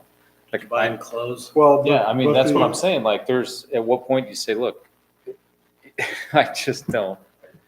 But Anyways, I the struggle issue with with that is their personal cell phone is subject to grandma request. Maybe, maybe not. Maybe. And that's what yeah. Right now, the question, yeah, if we're paying for it, more likely than not, yes. If we're not paying for it, then maybe no. Yeah, the question is reimbursements, because people are giving, that's where the gray area becomes, is if you're getting a reimbursement for it. If it's your private cell phone, you purchased, you've been there in contract with the carrier and stuff like that. Is that true of the mayor too? Because I don't have another cell phone number. This is it right here, but I don't get reimbursed. So I think we just, Am I let's, hanging Right out now, there? I don't think we have to, there's a question and it's pending on appeal whether you would have to produce, if we got hit with a request. my suggestion is we table this until we get more direction from the Supreme Court. If the Supreme Court says we need to, then we'll reevaluate it. A lot of cities want to err on the side of transparency and say, we want our elected officials to have to turn over their stuff. So if we have a city council member that happens to be a bishop and he's talking to somebody in his office in confidence, is that grandmotherable because you're a city councilman? I don't know anybody in that situation. I guess that's not for discussion in another forum, isn't it? All right. Number 9, discussion on code violation and prosecutions. Attorney Snow and city manager. This will be real quick. I put it on a PowerPoint so there didn't have to be a lot of discussion. geez, power. So which one do I press? This one or this one? Power. Why does that, the color remind me of NYPD? You just click, I don't know, okay? maybe it should. No, you're all right. Okay, so like I said, Ken and I have been talking. We have 2 different options on how we want to go with code enforcement. Option number 1 is to stick with what we have. And right now, we currently in our ordinance have a civil fine code enforcement model, where we are trying to enforce our code by, we can give them we're supposed to give warning, then we can issue them a fine. It requires our employees to receive complaints, determine what is actionable, issue warnings, violations, issue fine notices, and or tickets, whatever you want to call them, for the violations. Our staff has to take the bullets from the residents who have been warned or fined. We have to track the fines and provide an administrative law judge and legal representative if the violator appeals. That's the way our code works right now, okay? So they have some very limited due process rights. If they've been fined for violation of our ordinances and they want to appeal it, we have to let them speak to us and do that. Okay, next slide. Okay, the pros to You this. must have written this right after you listened to Elder Holland's talk. Yeah. Pros, everything is done in-house. Everything is done local. We have a little bit better understanding of what's going on. And we can possibly generate some revenue that could help cover some of the costs that we incur as City of the Cons. Same thing. It's done in-house. Everything's done locally. You know everybody. Staff knows everybody. And it's harder for them to have to deal with these same people on a case-by-case basis. Law enforcement, they don't know how to support. They oftentimes, if we want to have them go and deal with some issue, they're going to say, isn't this is city ordinance, isn't it? This isn't state law. Should we be doing this? Staff doesn't want to take the bullets. And we really don't have a lot of teeth in our ordinance, in our current model, if we have a non-compliant resident who doesn't want to pay and just says, screw it. You hit me with a fine. That fine could be increasing or whatever, but I'm not going to pay it. What are you going to do? Are we going to turn off their utilities? Or at least their water? I don't know. We don't have that type of leverage in our thing, okay? So next slide. Yeah. Should I interject your stat? Yeah. So I've done code enforcement for a number of jurisdictions, including the city of St. George. And I don't necessarily mind getting the bullets. I just haven't had much success, or seen much success, because ultimately, all we want is property to comply with the code. And we're not trying to make revenue. Yeah, it's not about revenue, it's not about personalities, it's all should be the code and the product, comply or not. And oftentimes, once there's a code compliance issue, political will comes into play, there's a lot of pressure on the politicians to just drop it, just look the other way. That happened with the city of St. George, it happened with Twelve County, depends on who you're related to, things like that. Or Twelve County, this lady, bring up a fee of over $7,000. We took it to the county attorney's office and, they worked for the county attorney. It wasn't popular for him to prosecute a little old lady for $7,000. Or, you have the case that happened up at Oregon on a forum where a lady wasn't wired her lawn, so it's a code violation. And they actually went to arrest her. Then she claimed she fell down. Then the city was paying all this money because she claimed she was hurt because she fell down and she was arrested. And it was just a big fiasco. So code compliance is it's really difficult. Okay, Dana, next slide. Okay, so dealing with our current option, what is the definition of insanity for the council? This is a Doing the quiz. same thing over and over again, expecting different results. Okay. This is what we've had in place now. Oh, no doubt. No doubt. Hey, wait, that was supposed to be Hey, that's flying under my breath. That's Jack Nicholson. That's One Flew Over a Cuckoo's Nest right there. Oh, great movie. But yeah, we've had our current model on the books for 7 years. How effective is it, staff? It's not happening. It's not really happening right now. Okay, we want go back. Changed. No, other way. Don't change, So stay the the back. same. Well, Going the other direction. down, up. Okay, we want happy employees with less bullets. We want to diffuse, I think, in some ways, the local element, and the local element being our staff. I just put Farmer John, and then I put some kind of hippie from California moving in.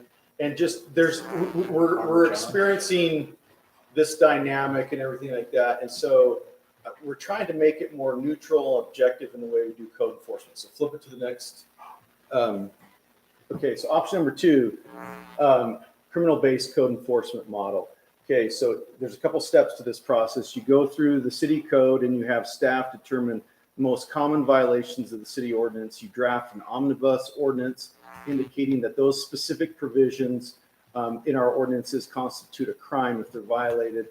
By state law, we can't make it more than a Class B misdemeanor. So I give an example: persons conducting a business without a business license within the city, guilty of a Class B misdemeanor. Okay, we make it a crime. Okay. So next slide. Step number 2, we set up a framework or process for prosecuting those who contest the citation. We have to hire a prosecutor to work for the city on a case-by-case basis. We don't pay them a monthly retainer, whether they have cases or not. We have to hire a public defender who gets utilized even less. It's just a contract. And I've done this contract. We did it. We set up this type of model up in Virgin. I prepared the contract for the prosecutor and for the public defender, because if a judge were to find that they were impecunious and they're entitled to a public defender, we have to provide it. Then what we have to do is we have 2 contracts right there, one with the prosecutor. There are plenty of deputy county attorneys who would love, and the county attorney allows them to moonlight and make some extra money. And they're actually, because of the way they get paid, they're happy to work for what I would consider peanuts in the normal legal world. And they'll work. For instance, we hired an individual. She is doing this for Apple Valley, Virgin, and Leeds right now. Okay, and she does it on a case-by-case basis, flat fee, whether she takes it to trial or not. Okay, then we have to have a contract with Washington County or Hurricane City to use their justice court, which means we're using their courtroom, their judge, their clerks, their bailiffs, etc. Okay, the current one that we struck with Virgin, with Washington County, is they get to keep 1/2 of the fine revenue that we correct. We don't pay them any money. There's not like $1,000 a month to use their justice court. It's if we collect $500 in fines, they get to keep $250 of it. We get a check for $250. Okay, so that would be the second step. The third step is we set up an internal process amongst our staff for collecting the complaints and getting requests for citations to the sheriff's department. May need to revise. I don't know do we have any?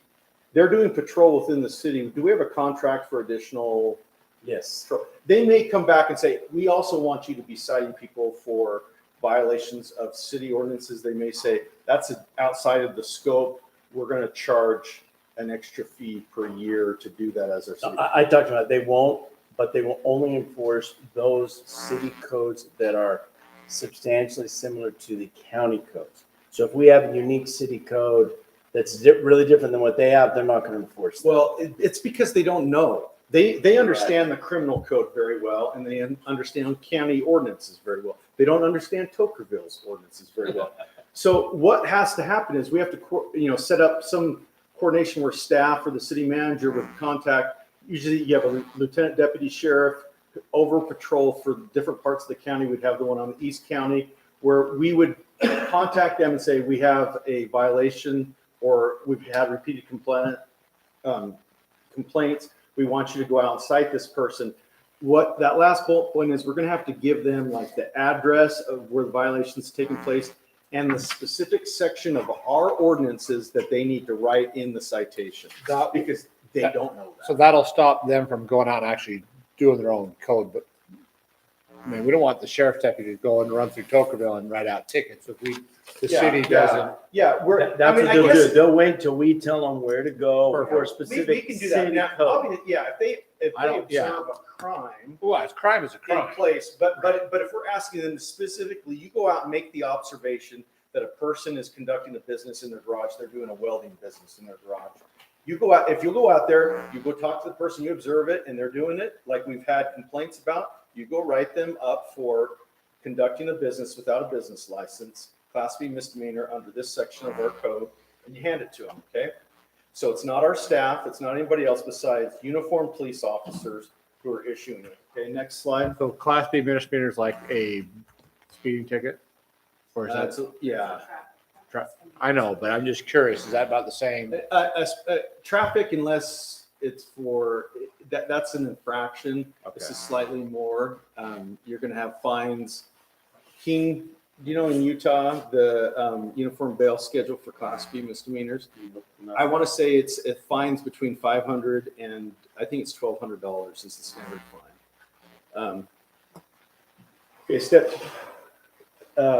so here's the last part of it. This is the post citation process. The city and the staff does nothing.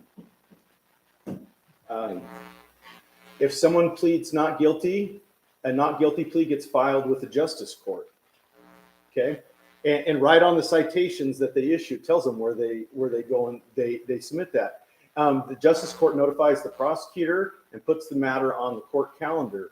If the person cited pleads no contest and pays, the county collects the money and sends the city their half. Okay, prosecutor that we've hired attends the trial, arranges to have the deputy sheriff who issued the citation present to testify to issue the facts. And so the judge can make a ruling. If the judge rules and if guilty, the justice court clerk tracks the fines, has the court issue orders to show cause and issue bench warrants for unpaid fines, citations, if they don't pay their fines. They track it all. They do it all. Okay, you have the power, the teeth that you have is they're guilty of not complying with the court's order. They're in contempt of court by not paying fines that they've been validly determined to owe. Okay, so they can have a bench warrant issued against them. So the next time they're driving down the road and their tail light is out, they get pulled over and they run their driver's license and they've got a bench warrant against us. They're going to be arrested until they pay their fine and bail themselves out. My point being with all this is, okay, I think, do I have one more slide? I have one question for you, Tom. So somebody gets arrested on an FTA warrant, and then that's only if they're entering Utah CJIS, right? So there's dispatchers entering those warrants or what have you, and then they go to jail. Who pays for that jail incarceration time? Is it the Pocono City or contact jail, or is that county? County, because it's issued, but, and that's where I would suggest that we want to have, even though Hurricane City has its own justice court, I would suggest that we do the county's justice court because it's a bench warrant issued by a county judge. If we use the county, then they will handle that. It'll all be through the county. It'll all be done through them.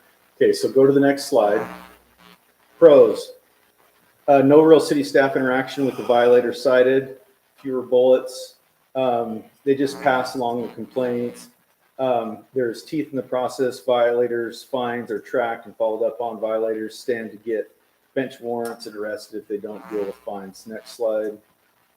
Can we have our letter? So right now we send out a nice letter, right? To try to be friendly, but it never is taken as friendly. But anyway, we send a nice letter that says, hey, here's the infraction. If you don't fix it, then the next level will be, we'll turn it over to the county sheriff's department for further enforcement. I'm going to talk about that in just a second. Okay. We can do that. It just will let them know that the city's been involved more than, and they may get, because people get the letter and what do? They come in and start chewing out them, which now we have another layer because we have Kent. They can just say, just talk to our city manager. He'll take your bullets. Okay. Yeah. So go to the next slide. These are pros continued. It takes the localness out of the process. Uniformed law enforcement officers who don't live in the city issuing citations. It also becomes a little bit less and less like they don't feel like they can call up the mayor and ask for a favor. don't prosecute this. It's like, whoa, out of my hand. It was the sheriff who cited you, and it's the judge's It's decision. going to seriously affect my income. Mayor can't say, I can't pull any strings on this one for you. It takes the localness out of the whole thing. You know, there'll be some fee revenue, I would hope. It's still a small town and word travels fast. I think it's more of a deterrent. Switch to the next slide. The cons, there is an expense. We have these things. The last bullet point is it's a one strike and you're out type of process. And that would be a con to it because we have kind of prided ourselves on being small town and say, we'll give them a warning first before we notch it up a notch. This is like, But we could still, send a letter Yes. to say, So- an education. committee, by the so way, to answer Keen's question, we could do that. But obviously at that point in time, that may invoke the frustration. Everyone wants to be heard. So they get a letter like that. And if they disagree with it, they're coming down here and you guys are taking the bullets, which yeah, is and fine. with a dozen other pictures of the violators, which has happened. I said, what about this part? Yeah. So maybe that's a good thing too. But I'm just saying we could still do a little variation, but that's the entire slide. So my recommendation, it's actually worked quite well for Virgin, and we've done this. We're starting to do the same thing up in Enterprise where I represent.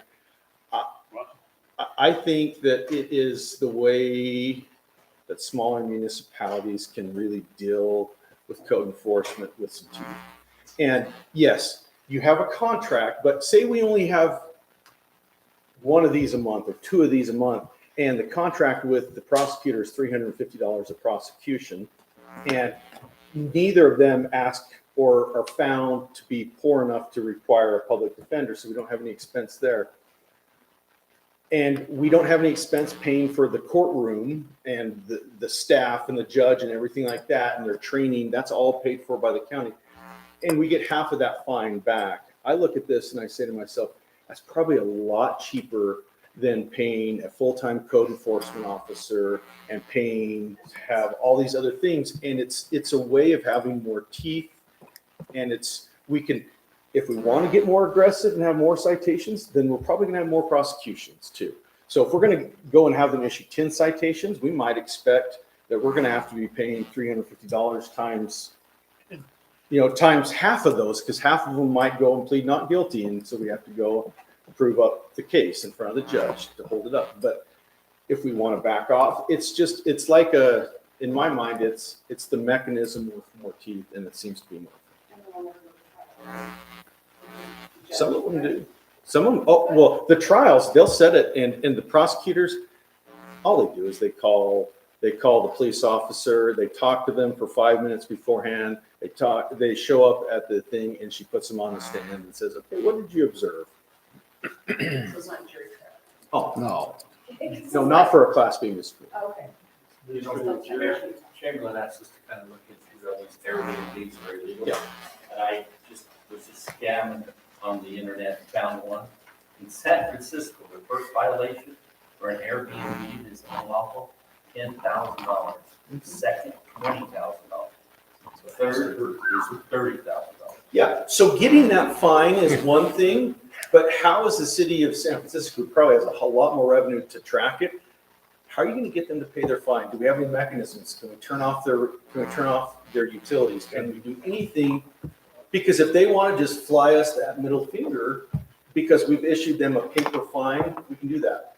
But when they stand to be arrested on a bench warrant for not paying their fines, and you've got the entire court staff at the justice court down there tracking it in their software and their systems and throwing them up for review hearings on whether a bench warrant should be issued, an order show cause, whether a bench warrant should be issued every 4 or 5 months, it's going to happen. And guess what our staff gets to do? So bad. Well, the most important. I think the second option is the preferred option based on kind of the insanity of what we've tried this other way. And I think. So is there anything we have to, I don't think there's anything we have to adopt, right? Because our agreement with the county right now is that, and it grows, the more we use them, the more hours they spend, the more they bill us, So, right? So I could, without a lot of expense, we can modify the RFP for the request for proposals for a prosecutor and for a public defender. And I could Do we send- have to have them? Because We don't have. my to. last conversation with the county, the sheriff's department, was that they'll provide all of that.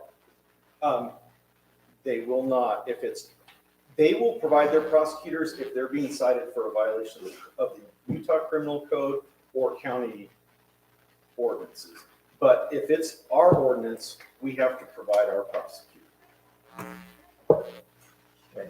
They will not prosecute, and they've been pretty, I mean, I had plenty of meetings with the county attorneys when we were doing Virgin Enterprise. All right, so my conversation with them was about a month ago. Okay. And they had the county commissioners had recently revised their policies and procedures for small towns. Okay. That was the impression I had, is that if we contract with the county and don't try to create our own police department or join with one of the other locals, that they will cover those as long as the code that we're seeking them to enforce is substantially similar to the county's version. If there's something more, then we have to have further discussions with them, outline very clearly what it is, and they'll still do it, but we have to have special training for the county. Well, that sounds newer than, I dealt with all these agreements and the interlocal agreement with the county to use the county justice court. That was probably 18 months ago when I did that for Virgin. So I think we just need to talk to them and find out, but whether way, if what you're saying is accurate, it's still a lot cheaper, and I totally support that. I do think we need to divert the attention away from staff, because what we're having is everything. The people are coming, those right the nice letter, they come in, they present, 10 other options, the 10 of the people buy it, just great. Well, we'll look into those as well. If you want a title tell on your neighbors, here, write down right here and sign your name to it so that we can then go in and have those inspected as well. Most of them are going to back off, but there's still going to be some that won't. Frees up more time for staff too. Well, the nice part about what he's been describing here, takes the pressure off the staff. It takes away the bureaucracy, takes away the favoritism that may exist, and it acts as a deterrent. The word will get out, small town, word will get out, screw up, you're gonna get whacked. So do it right. They're not sending you guys letters and, hey, John, you may want to look about whether you want to keep doing that as a nightly rental, because I heard that they're not sending letters anymore. They're just coming out and citing. This person got, hit with a $500 fine. And it has to be enough that it hurts, so they don't just take it into account. This is the cost of doing business. Like 10,000 for the first one. Well, and when we criminalize it, we have to, and we can't make it any bigger than a Class B misdemeanor. The fine that the judge can hit them with is set by, there's a uniform bail schedule, which how much he can fine people for. And so it can't, although we'd love to hit them with a mega fine, that's the judge's discretion, and he's limited under the uniform schedule. Okay, that's all I have. All right, we're going to move on. Item number 10, discussion and vote of ratification of expenditure 26.5 for buyout of the lease for the Ford. So there was a change in the amount of money that they required for the buyout. We actually approved this, but not for that amount of money. So that's why it's back. Yeah, it's less than. And the reason why, and this is interesting, is they called our staff and asked them, what is the mileage on the truck now? Even though we bought it. And staff told them, and that's why they came out with that extra $1,000. So let me get this straight. The How truck- should mileage matter if we're buying the lease outright? That's what mine, I just found this out today, and I was like, how did that happen? But that's what the $1,000 changed. So the truck's older, has more miles on it, so therefore it costs us more money to buy it out. Yeah. Doesn't matter. When you're buying it, the mileage don't matter. That's usually the way they are, but that's all mileage? That's the only thing that we could figure out why it went higher. How are you thinking it's the buyout? No, I think Well, the someone needs to look into that. Original buyout amount was for March, And right? it's on a contract, yeah. So he said that original quote's for March, now, the end of So- August, and then he has to. Well, yeah. Not only is it older with more But we've miles, paid but more we've paid more money into it Yeah. already. Yeah, because when you buy out a lease, you pay the residual amount plus the remaining lease payments, and we've now made 4 or 5. So that buyout should be less in and of itself than what it was. So they owe us money. And now they're going more. This is interesting. Yeah. I would, we'll have staff call tomorrow and we'll see what they apply. Let's sick Dana on them. Well, if you finish pay the bill, or they're gonna give us a late fee, or require us to, for another year, to sign another year of lease. You sign, I don't think we go year by year on the lease, do we? We do it every year. Well, we were signed up for a 4-year, right? That one.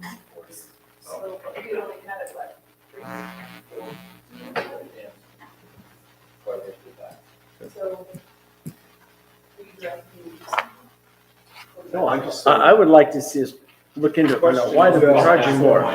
It would seem like Yeah. it should be $1,000 less or more, and now it's $1,000 higher because Well, how much do we pay for lease every month? It was a year. The year for So what's that? It's $550 a month. that was 3 or 4 months ago, so it's $2,000. Should be $2,000. The payout should be $2,000 Yeah. less. We'll call them one year. Okay. Any discussion on that item? All right, moving on. Number 11, discussion procurement spending policies and procedures. So Mayor, I can speak to this one. I think is part of this is coming up is because I think as we grow, we need to move into a better accounting policy for expenditures. We have multiple people that have the ability to purchase equipment, purchase gear, purchase everything, and we have like no PO system in place. So there's no accountability for it. You can buy what you want when you want to, and then we're either going to approve it or not. So I had talked to Dana about coming up with a policy on how to move forward with this. And I think if we went to a purchase order system, we established what that minimum is, and then the purchase orders were issued by the office. Then we have somebody buying something, somebody accountable for it, and we know we can track daily what our expenditures are as well. So that's what spurred this along. We haven't talked about it as a council, but that's really what I was looking towards, because we've spent a lot of money on every day, every week, doing a lot of different things. So I think we need to move forward with that.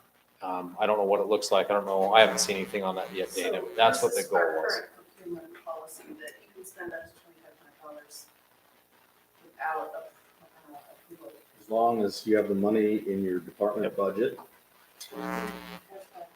And then if it goes above 2,500 and 10,000, it requires prior approval by the mayor or his designee, and any procurement of 10,000 or more but less than 50,000 requires 3 bids.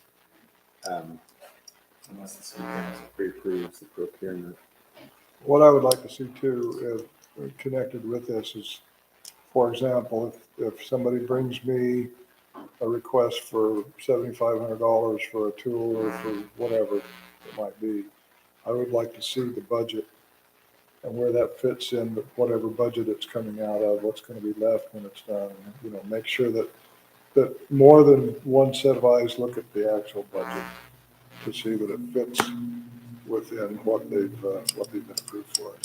Well, not about like, so I have zero issues with these dollar amounts, but there's no tracking or accountability for that. So you can spend $2,500 without there being anybody knowing what you spent $2,500 on until the bill comes in. And that's where. And I think, and I'm totally good with that. I'm not worried about anything other than the accountability side of that. So I think if Lance wants to go down and buy, like right now, we bought eye hydrants. I don't even know how many we bought. 5 more eye hydrants, which I'm going to tell you today I didn't know about. So, and they come out of the water budget. But the point of that is, if we had a PO that was issued, now Lance is accountable. He had to get a PO. Dana knows before the bill comes that it's coming out of water, and we can track everything that's there ahead of time versus the surprise. I think staff. Well, probably Kent. It's gotta be Kent. Kent's probably got to sign off on it, and it's got to be issued from inside. Like, I've done this enough that you can hand a PO book to somebody and they just go buy whatever they want. But I think you can call in, get a PO. Kent asks the question, hey, what's it for? Writes it down. PO number's this. They go buy it, and you're done. Is there a minimum threshold I mean, sometimes you gotta run down to the hardware store and you're just gonna buy something on account and it's $300, I it's think there needs to $500. be a minimum threshold. So, And I don't, like, I'm just throwing it out there. I haven't Right, put a lot of right. thought into that. and I would defer to Lance, well, Well- what's reasonable? Lance has got somebody in a hole that's filling full of water and he needs a wrench to turn it off with. Doesn't have it. And needs to go buy it right now. There needs to be some kind of an allowance for a minimum threshold when he's got to have it right now to keep the job going. Yeah, and I think there's also the realistic, we do have human beings here. We've hired people that we trust. You know, Lance has a Yeah. hydrant, he has a water line break in the middle of the night, nobody's in the office to cut a PO. Yeah. He's gonna go get what he needs. Yeah. But the other side of that is in the morning, he comes in, gets a PO issued with the dollar amount Here's what and it's, happened last and it's night. all accounted for right then. And we're tracking things way more effectively. So that was what this is. And I don't know what the minimum amount is. And that was a question that was asked. And are we as a staff okay with that, moving forward with the procurement, doing purchase orders? Council, what's your take on it? I think it's. I mean, that's why the responsible. discussions It's we responsible had. way to do It's a it. great idea. Yeah. Dana, Ruth, I would think that, well, what we don't want to do is add to the burden, particularly of what Dana does. If we're going to do this, it needs to be something that each department submits that PO to Kent, Kent signs off on it, and off they go. Flexibility for emergencies, like you were saying, if something happens, you got to have them take care of it right away without a PO. But when it comes back, I think it's got to be the manager that signs off on that. and I'm fine with that. And it seems to me we ought to have a threshold. And I'm just looking at practicalities, right? You're out working in a day and you might have 30 expenses, or not 30. You might go to the store how many times, which, if it's under a dollar amount, then If you're under five, you should be $500. If anything other than that. That's kind of what I was thinking, $500. so if it's over $500 and get a PO before, if it's under $500, do what you got to do. There's a lot of ground between 0 and 500. As long as it sits within that budget. That's all we got. Money to pay for it. For as long as it's not $499 today and $499 Well, tomorrow. Having taken a lot of POs from St. George City on way in my lifetime, I know exactly how they order and what time of year it is, right? So when the dollar amounts have to add up, you know exactly what's going on. So I don't know, in some ways, $500 is a lot of money, and we're so focused on what our dollar amounts are right now that, I don't know. You guys, I'm looking for insight there, but we're accountable for these funds, and this year, we just did truth in taxation. We did truth in taxation last year. I think being accountable for what we're spending and when we're spending it and on what is not a bad thing. No, accountability is always good. I agree with you. I'm looking at practical timing, right? Making sure it happens. And there already is accountability. It's a matter of real-time accountability versus at the end of the month or whatever. But Kent should be having meetings with each department head. I don't know how often, every week, every month, reviewing the budgets there to see if they're within budgets and there's that accountability. But if we want to have something in place that's in real time, then I agree. And I think it's a great idea. I just practically speaking, when you're out there blowing and going, sometimes it's hard to get a PO beforehand, but I have to defer to Lance's say, well, Why don't we just allow staff to take some opportunity with that, present us back with the value that they think is reasonable. It's what we have Kent for and what that process looks like. And then we can decide as a council that, hey, this works. They say it works. Let's try it. I think it's a good idea. Kent, if you want to, I'm just thinking pragmatically, maybe you could look at some other municipalities. I think that they may have internal PO policies that aren't necessarily ordinance based that you might be able to extend out and see what. I'm sitting there thinking, I've never really dealt, and I'm represented with several municipalities, but never dealt with a PO policy. Yeah, and I think this is way more, this is more of an in-house type thing. Yep. That was just my thought, was ask how, if Ivans has a PO policy or. They're like, accounts and shows and this stuff, but if there's an emergency, you're gonna go get the correction deed and send it on account. Exactly. It's gonna be paid later, so you can, like, in an emergency situation, get an wrench and stuff, I mean, you're gonna go get it, you're gonna do the job. opportunity. Well, that opens another door. Is there a maximum amount that they can charge without a PO? We already All of have those that. things get a PO issued for. That's what I'm saying. So like Schultz's isn't going to send you a bill till statement time is due at the end of the month. But if Lance went down, picked up, five things, he's got a receipt. At some point, there's a receipt in his hand. We need to have the trust in each other. Lance then brings the receipt in. There's a PO issued for it. If you can track that dollar amount, we move on. But waiting till the end of the month and then being able to say, oh, wait, that was for this project and it costs this much. I mean, there's lots of layers of cleaning up how well we can track what's going on, I think that's one reason we got the iWorks program, is trying to track everything as we go and where the money's going and how we're expending it. And that's part of the data we're trying to get into. So we are trying to do that as much as possible. We're trying to direct and signing off on, we bigger expenditures. So I have a hard time sometimes getting a hold of the city council and doing, because I think when we talk about the iHydrant is bringing those in, that was about a year ago when we put that last one in. Me and you talked about putting something in other places, and then we have this subdivision and that subdivision. So 2 are going in there, and then the other 3. So it was done. So, but like, part of my point with that is now it's coming out of the budget for this month.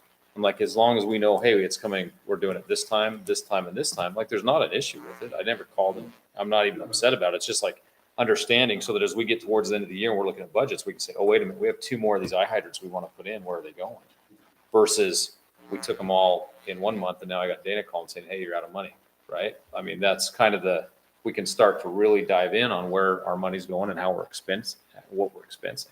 And that iWorks program, I looked at it briefly, but it has a system where it's all electronic, right? You just do it on your phone and boom, it shoots that to him and then he approves it, boom, and it's all done electronically, which if we use that system.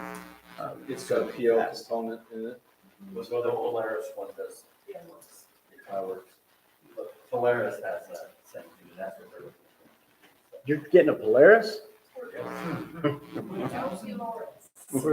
Oh, Dolores, okay. Sorry, Mayor, that was what I was looking at on that one. all right, this conversation is starting to go towards other things, so it's time to move It's on. the time tonight. Okay, item number 12, discussion on American Rescue Plan grant funding.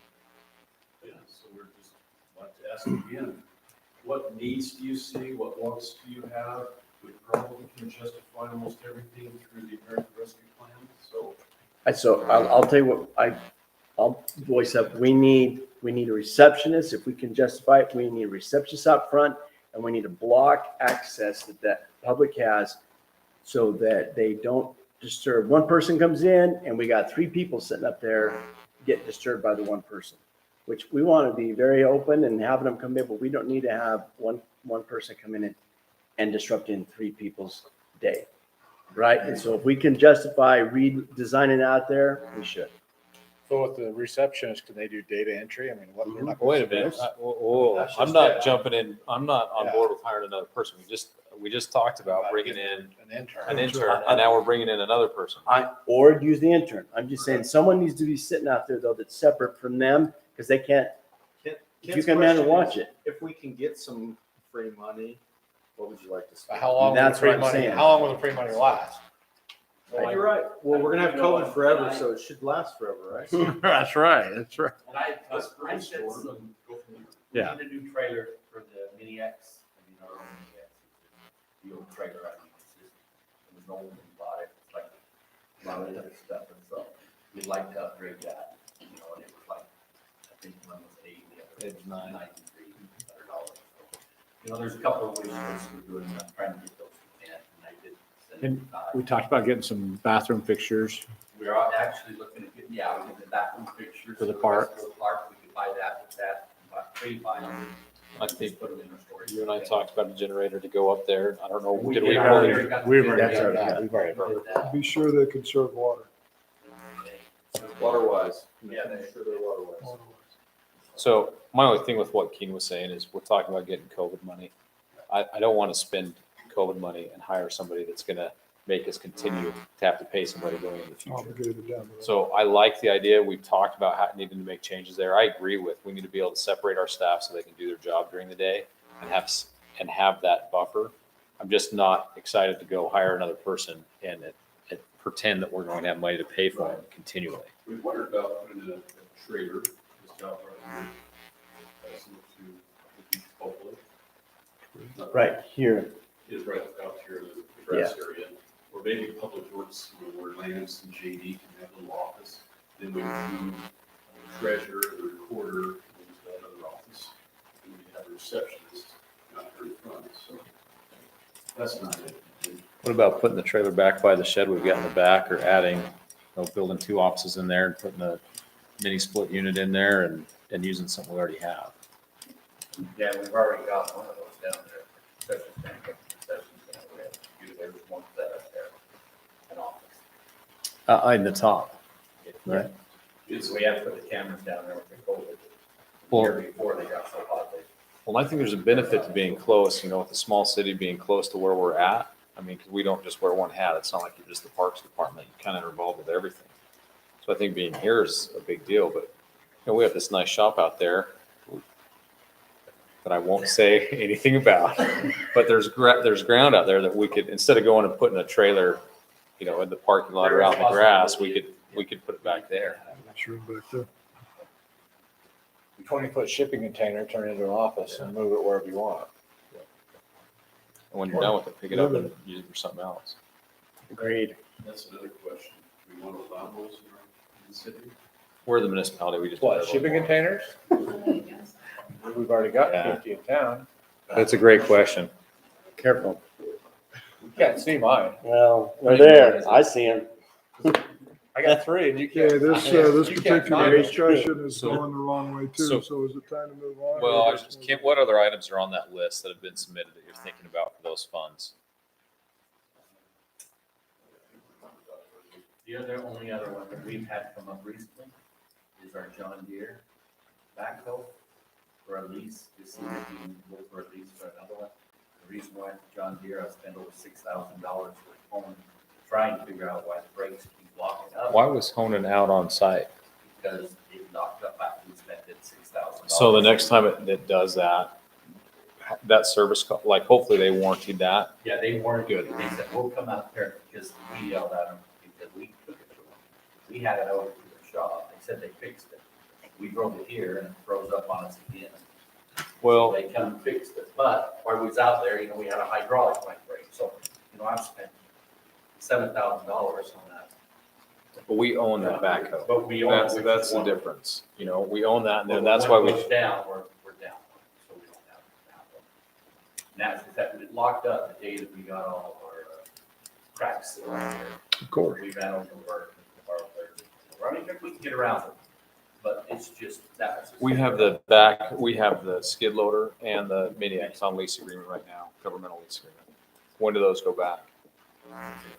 So we're switching those out every year. And their cost is what? 7,000 Each? Yeah, Per year. per year. It's like 16 grand. If you're doing a maintenance cost that cost you $6,000 and you could get a new one for $7,000, I mean, Well, like I said, every year you just, it's just, you don't have to worry about the maintenance, you turn it over and see. It's excellent. And I think that's what, we started doing that. We owned that backhoe and we went down this path because it was so much cheaper and we could move the Mini X. We started with the Mini X. Maybe we ought to have them look at what the lease agreement would be for a backhoe and then And base it off I that. did ask Bo. He'd ask him, I asked you that. I would guess it's in the $7,000 range. for a Call it. backhoe. I mean, we don't have to spend money. That was the other thing Okay. I don't know if this one pertains, but a lot of the cities have more of like a U-shaped thing with some nice gas on the side. Some comfortable chairs. I remember in the days when this was a straight counter and we were so excited to get this turned so we didn't have to look around. yeah, wasn't Mark Camp did it? Mark Fahrenkamp Yeah. got us doctored up. And when the first one, Lynn Williams did that one, built it up, right? Well, Progress. more comfortable chairs means longer meetings. We need comfortable chairs for Joey. Long right now. Yeah. Yes, it is. Okay. So I have one item that I thought I would bring up, and You know, we can't vote on it or anything, but it's an item for discussion that's not on the agenda. Well, so could we buy more tables and chairs with some of those funds? money. Well, I was thinking like down at the park, so that we had more of those folding chairs. So 24th, those celebrations, we have enough chairs. Same with the table. There is some of those items that we could use more of. And then it's the same thing with like those wind shades or those cell shades that we put up.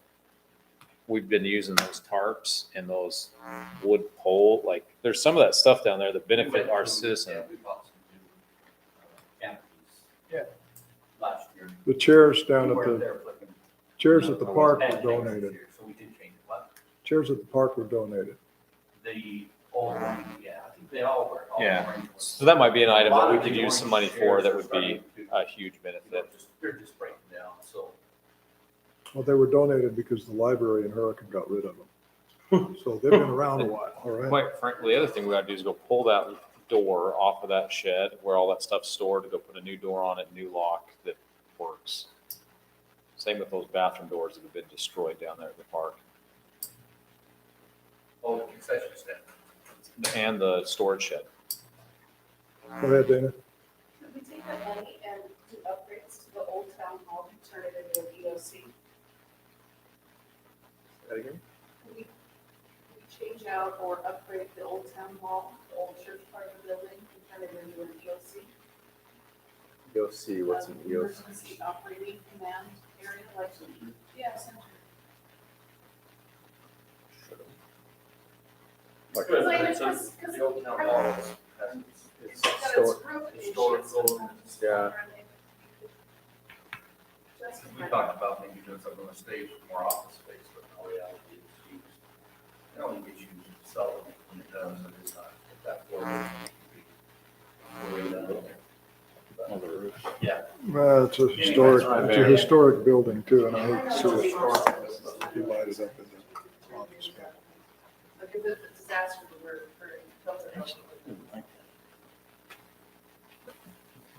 Okay, we good? All right. Staff meeting Tuesday morning, Keen and I were discussing an item that I thought I would just toss out here and let you think about it. And that is our meeting orders that we have now. It would be a whole lot easier to follow the progress of an issue if we had it lined up. So I would like to see us go staff meeting first Wednesday. Planning Commission meeting second Wednesday, third and fourth Wednesday, city council meetings. It's awesome because I'm in the planning commission, you know, way ahead of you guys. You guys are like almost in this time. Yeah, I think it would be slick to line them up. Yeah, I was gonna say, if we did a planning commission public hearing, we'd have That would be- you'd have another public hearing. Certain things like zone changes require. Well, so actually, you would, because you would, Discussion. because the only one time week. you're gonna have the public hearing would be on the second city council meeting for the city council. Planning, right, planning commission though, you got 10, you need 10 days between the staff and planning commission. We've been Oh, then here. you just gotta have that planning commission a little sooner then, right? Later. So I meant staff meeting sooner, sorry. But you just need 10 days. That's the only one that we're really concerned about, right? Well, there's no way to work that order out with 10 days for the planning commission. Unless you get staff on a Monday and planning on a Thursday. Yeah, Do and then, staff on then Sunday. city council be the next Wednesday. Yeah, if you The did it, if you following did it on Wednesday. if you did it on A Monday to a Thursday. That would work. So. But it couldn't be we'll look at the it again and first your Monday. suggestions. so Monday, whatever, the first Monday of the month, you're gonna have your, what do you call it now, the JUC, what, JUC, and then the following week on Thursday, you'd have your planning commission. And then the following week after that, on Wednesday, we'd have city council, and we got that work, the voting. Okay, the only thing is with that is the first Monday of this month is the 6th. And so that's not gonna line up for the rest of the meetings and get them It would. It still put it, so our meeting then would, instead of being on the first and the third, our meeting would be on the third and fourth. Well, this one's kind of hard to look at, but, because we got, but we'd have it. Right. No, because your first meeting, your Monday meeting would be on the 6th. Your next meeting 10 days later Would be on the 16th. would be on the 16th. It works And this the month 22nd. because the 22nd and the 29th, that's your 34th and your 5th Wednesday. So let's go not look your at third and your October, fourth. Monday. It's gonna be a Yeah. couple months out. Thursday. Exactly. No, that still works. It still works for October. And it worked for September, November Why as don't we just well. hold JUC the day after we have the voting meeting for the city council? So if we vote on the fourth Wednesday, hold JUC on that, whatever that Thursday is. Following And then Thursday. you're already queued up to Is that start the the next staff month and then you're done. Staff meeting. So it's different. That work for you? Yeah, the only reason we have the JUC when we have it. Back to back? Yeah, that ties you guys up. Theirs on a day, so all the utility companies are. Well, what about Or the, if it's from 9 till. Yeah, but we just gotta do it, even if it's on the same day, we're just gonna switch it to like 2 p.m. instead of 11. could you do it the following Monday? Does that work? Or do you need to do it the very next day? We can just do it on, like, if our meeting's on the fourth, on the Wednesday. fourth Wednesday, they meet on the fourth Thursday. And that's the same every month. Well, okay. All right. It's a little difficult on staff to go back to back. Thursday, Yeah, I agree. And that's what Ruth had just brought up. But it's not a night meeting though. Your JUC is, yeah. So the staff meeting would be the day after the voting of the business meeting. Yes, and that would be the beginning of our next cycle. And it may be the first of the month, or it may be, we don't know. Yeah, you just have to get ready on day before and. Mhm. I really like the idea of having it flow that way. If we could find some way to work that in there. We'll look at it if we can. Well, I think my perspective, big thing would always, you don't want to push these things through so fast. And staff needs time to digest it. and Yeah. review it, and obviously we need time to review it. So still have the same deadlines for the staff meeting. So that was based off the fourth for the Wednesday, right? If we went, the goal is to have JUC before we have planning commission, have planning commission. 10 days before, minimum of 10 days before planning commission. So if we went to like the second, because we have a full week between our meetings, right?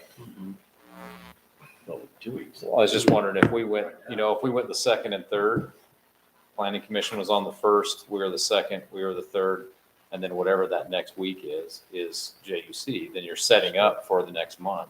You're in rotation and then you have, 10 days well, between. but you would, right? Because if you had, that meeting would end up on the third week.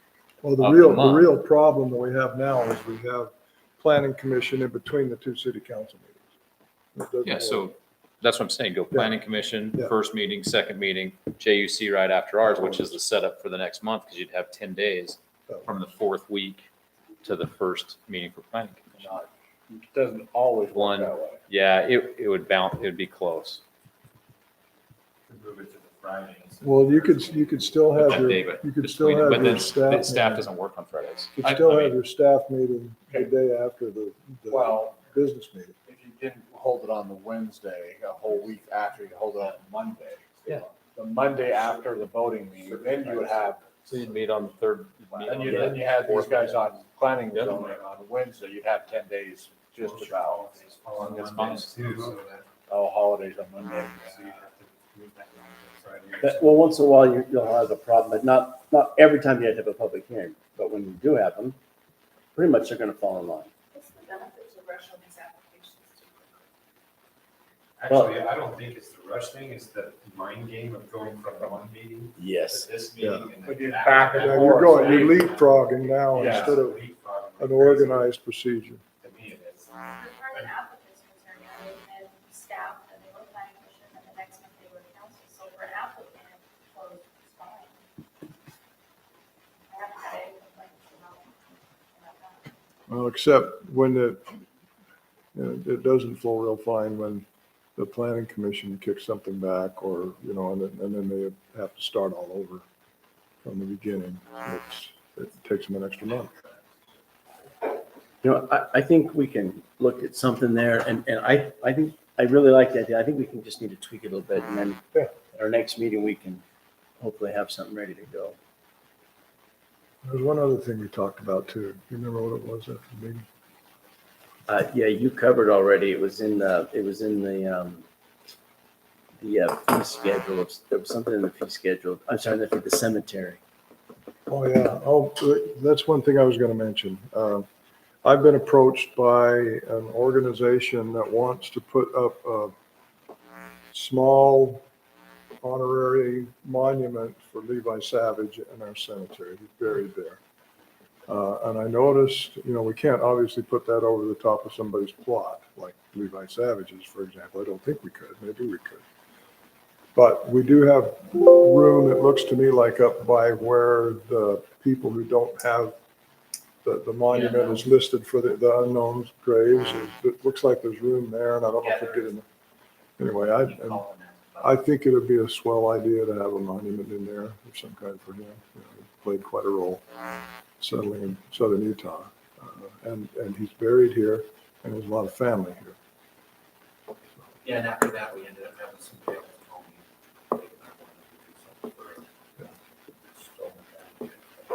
And I informed them that they would have to come up with their idea and bring it to the city council for approval before, and go through the process before anything like that could ever be done. But we may see that coming, and so give it some thought where you want. I talked to that person. They called me too, and I told them, no. Okay. So I'm just brainstorming, do we want to list some kind of policy or what? I don't know if we need to go that far. We don't have that many celebrities buried in the cemetery yet. I just wonder if we get a leg up staff. Drag this thing out for a freaking hour. Yeah. Well, most of them are going to be located on the grave itself. But anyway, we might want to give it some consideration to kind of decide how we want to go about that kind of thing. All right, so we'll move on to council reports. Mr. Sip. Real quick, before I want to talk about this paper I handed out, it's a bid. Before I spend any money, I want to get it approved. 16,000. No, I want to change that. No to the installation, no to the sawdust and the installing of the said wood fiber. So we got a playground down at the old city park, the small one for the small kids is just falling apart. So this is a replacement playground. They still have, I talked to Vern, they still have the cell going on the playground until like yesterday. But I have kind of had this price locked in to replace the small playground down there at the Center Street Park. So Justin, I would strongly recommend paying the money to have it installed. I don't think you'd have to pay to do the wood chips. No. But like, It's not very big. I don't know. I know I've done a fair amount of these. Have you? And Is it worth that? I don't know if it's worth $4,700, but I can tell you it's worth $4,700. They suck. Okay. And it's totally up to you. I mean, I'm in support of it as long as that pea gravel goes away. Like, Well, the peat and gravel is going to go away, but it's not going to go away right away. so you're going to move in and put wood fiber around that, If I do, I got to do the whole area. and I'm not ready to do that yet. All right, I shouldn't make it contingent, but I'd like to see that pea gravel. Yeah, I would like to see the peat and gravel go away too, but we're trying to get another park up and running. So you'll come up with a final amount before we vote on it next week? Yes, I will. I just want to make sure, because I wanted you guys to know, I kind of tied this up, at least the $9,700 part before the price went to 16,000 for the same thing. Okay. Then everything else as far as. You have a little picture of it? I like I do. pictures. I have a picture in I'd here. like to see a picture. I'll email it to you. So, yes, I can email that to Ruth and she can disseminate it.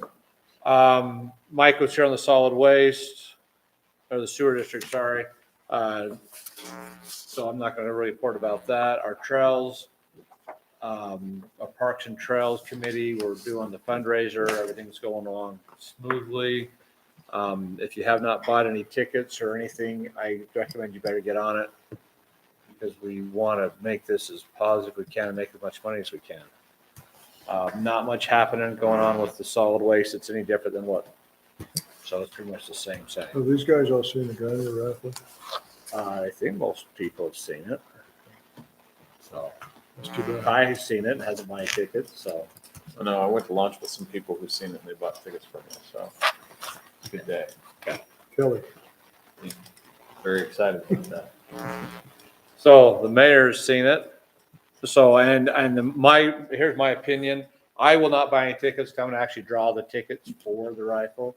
But anybody else in the city council that would like to buy tickets is more than to buy tickets, encouraged to buy tickets. So.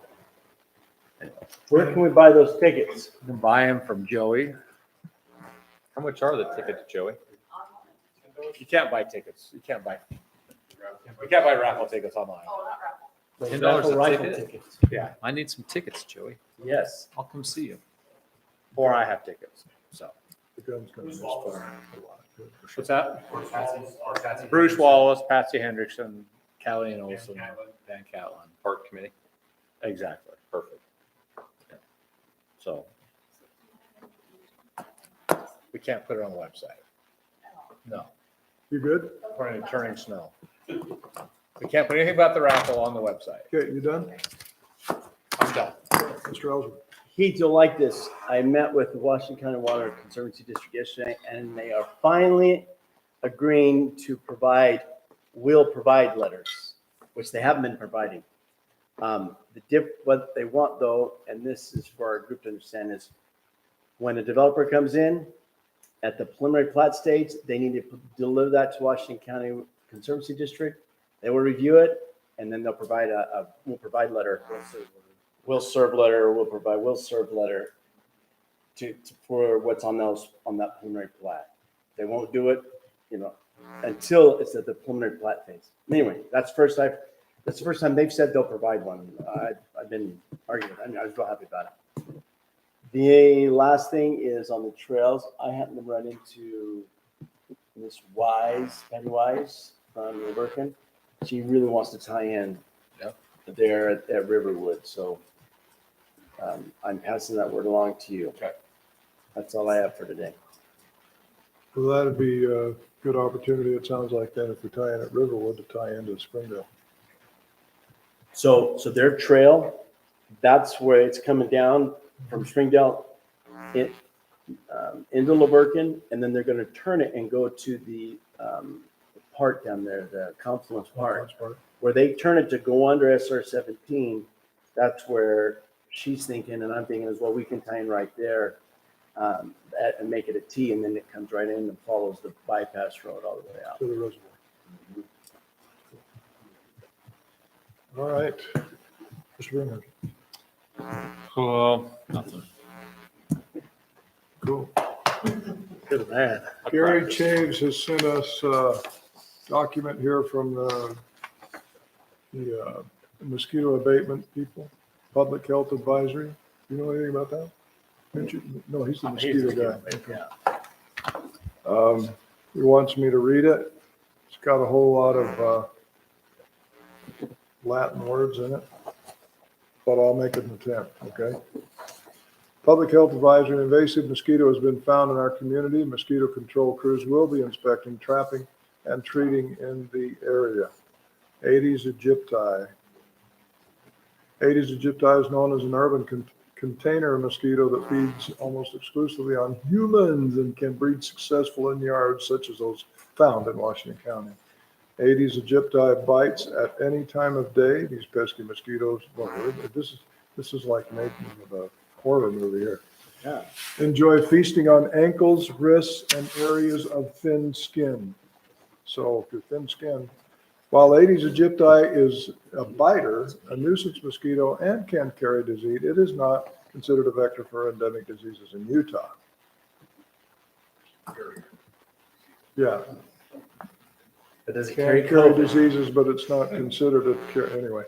Mosquito is black with white banding and is relatively small. Their flight range, everybody check it out. When you got a mosquito on you, make sure it's not black and white and has white banding on it. Flight range is estimated to be about 100 yards in a lifetime. The eggs of Aedes aegypti last for long periods of time once they're laid on a backyard clutter near water resources and will hatch when water is reintroduced to that site. During the hot summer months, eggs may hatch and reach adulthood in as little as 4 to 5 days. Due to the biology and behavior of the mosquito, pesticides applications such as fogging may be used, but the best way combating Aedes aegypti mosquitoes is to eliminate backyard breeding sources. Breeding sources can include bird baths, vases, soda cans, tires, buckets, etc. Breeding sources reduction can be done by removing backyard clutter, trimming overgrown foliage, and draining standing water. So it seems to me like that's a really good idea, or a good reason for us to start enforcing nuisance laws. Public health. Okay, Gary's done. You're up. Well, I don't think we have any more discussion we would like to do on cemeteries tonight. We need to cover that one pretty good. One emergency management thing.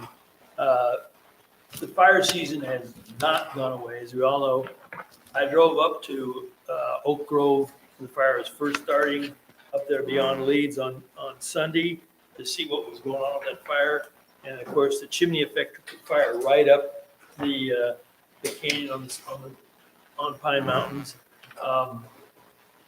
It was the day after they reduced the fire restrictions for the area, and it was started in a campfire at Oak Grove there.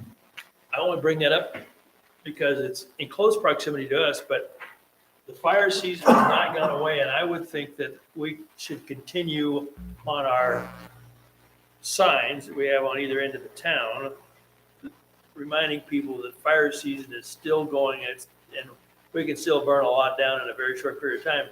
All of our fire crews, for the most part, were out of the state. Now they're back in, and they've been doing some work. They didn't even get a chopper in there to do any borate bombing until it had already been going for 24 hours. So, It burned right at that draw, didn't it? And that's right where the trail goes. yep, and you could see it go right up there because you could drive right to Oak. Did it burn much of the campground? Well, I didn't get that close. I think the other thing we mentioned on that code. We did talk about that. Anyway, just on the emergency management guys, I'm just letting you know that fire season has not gone away. And if the fire chief was here, he'd tell you the same thing. All right, thank you, sir. So moved. Appreciate that.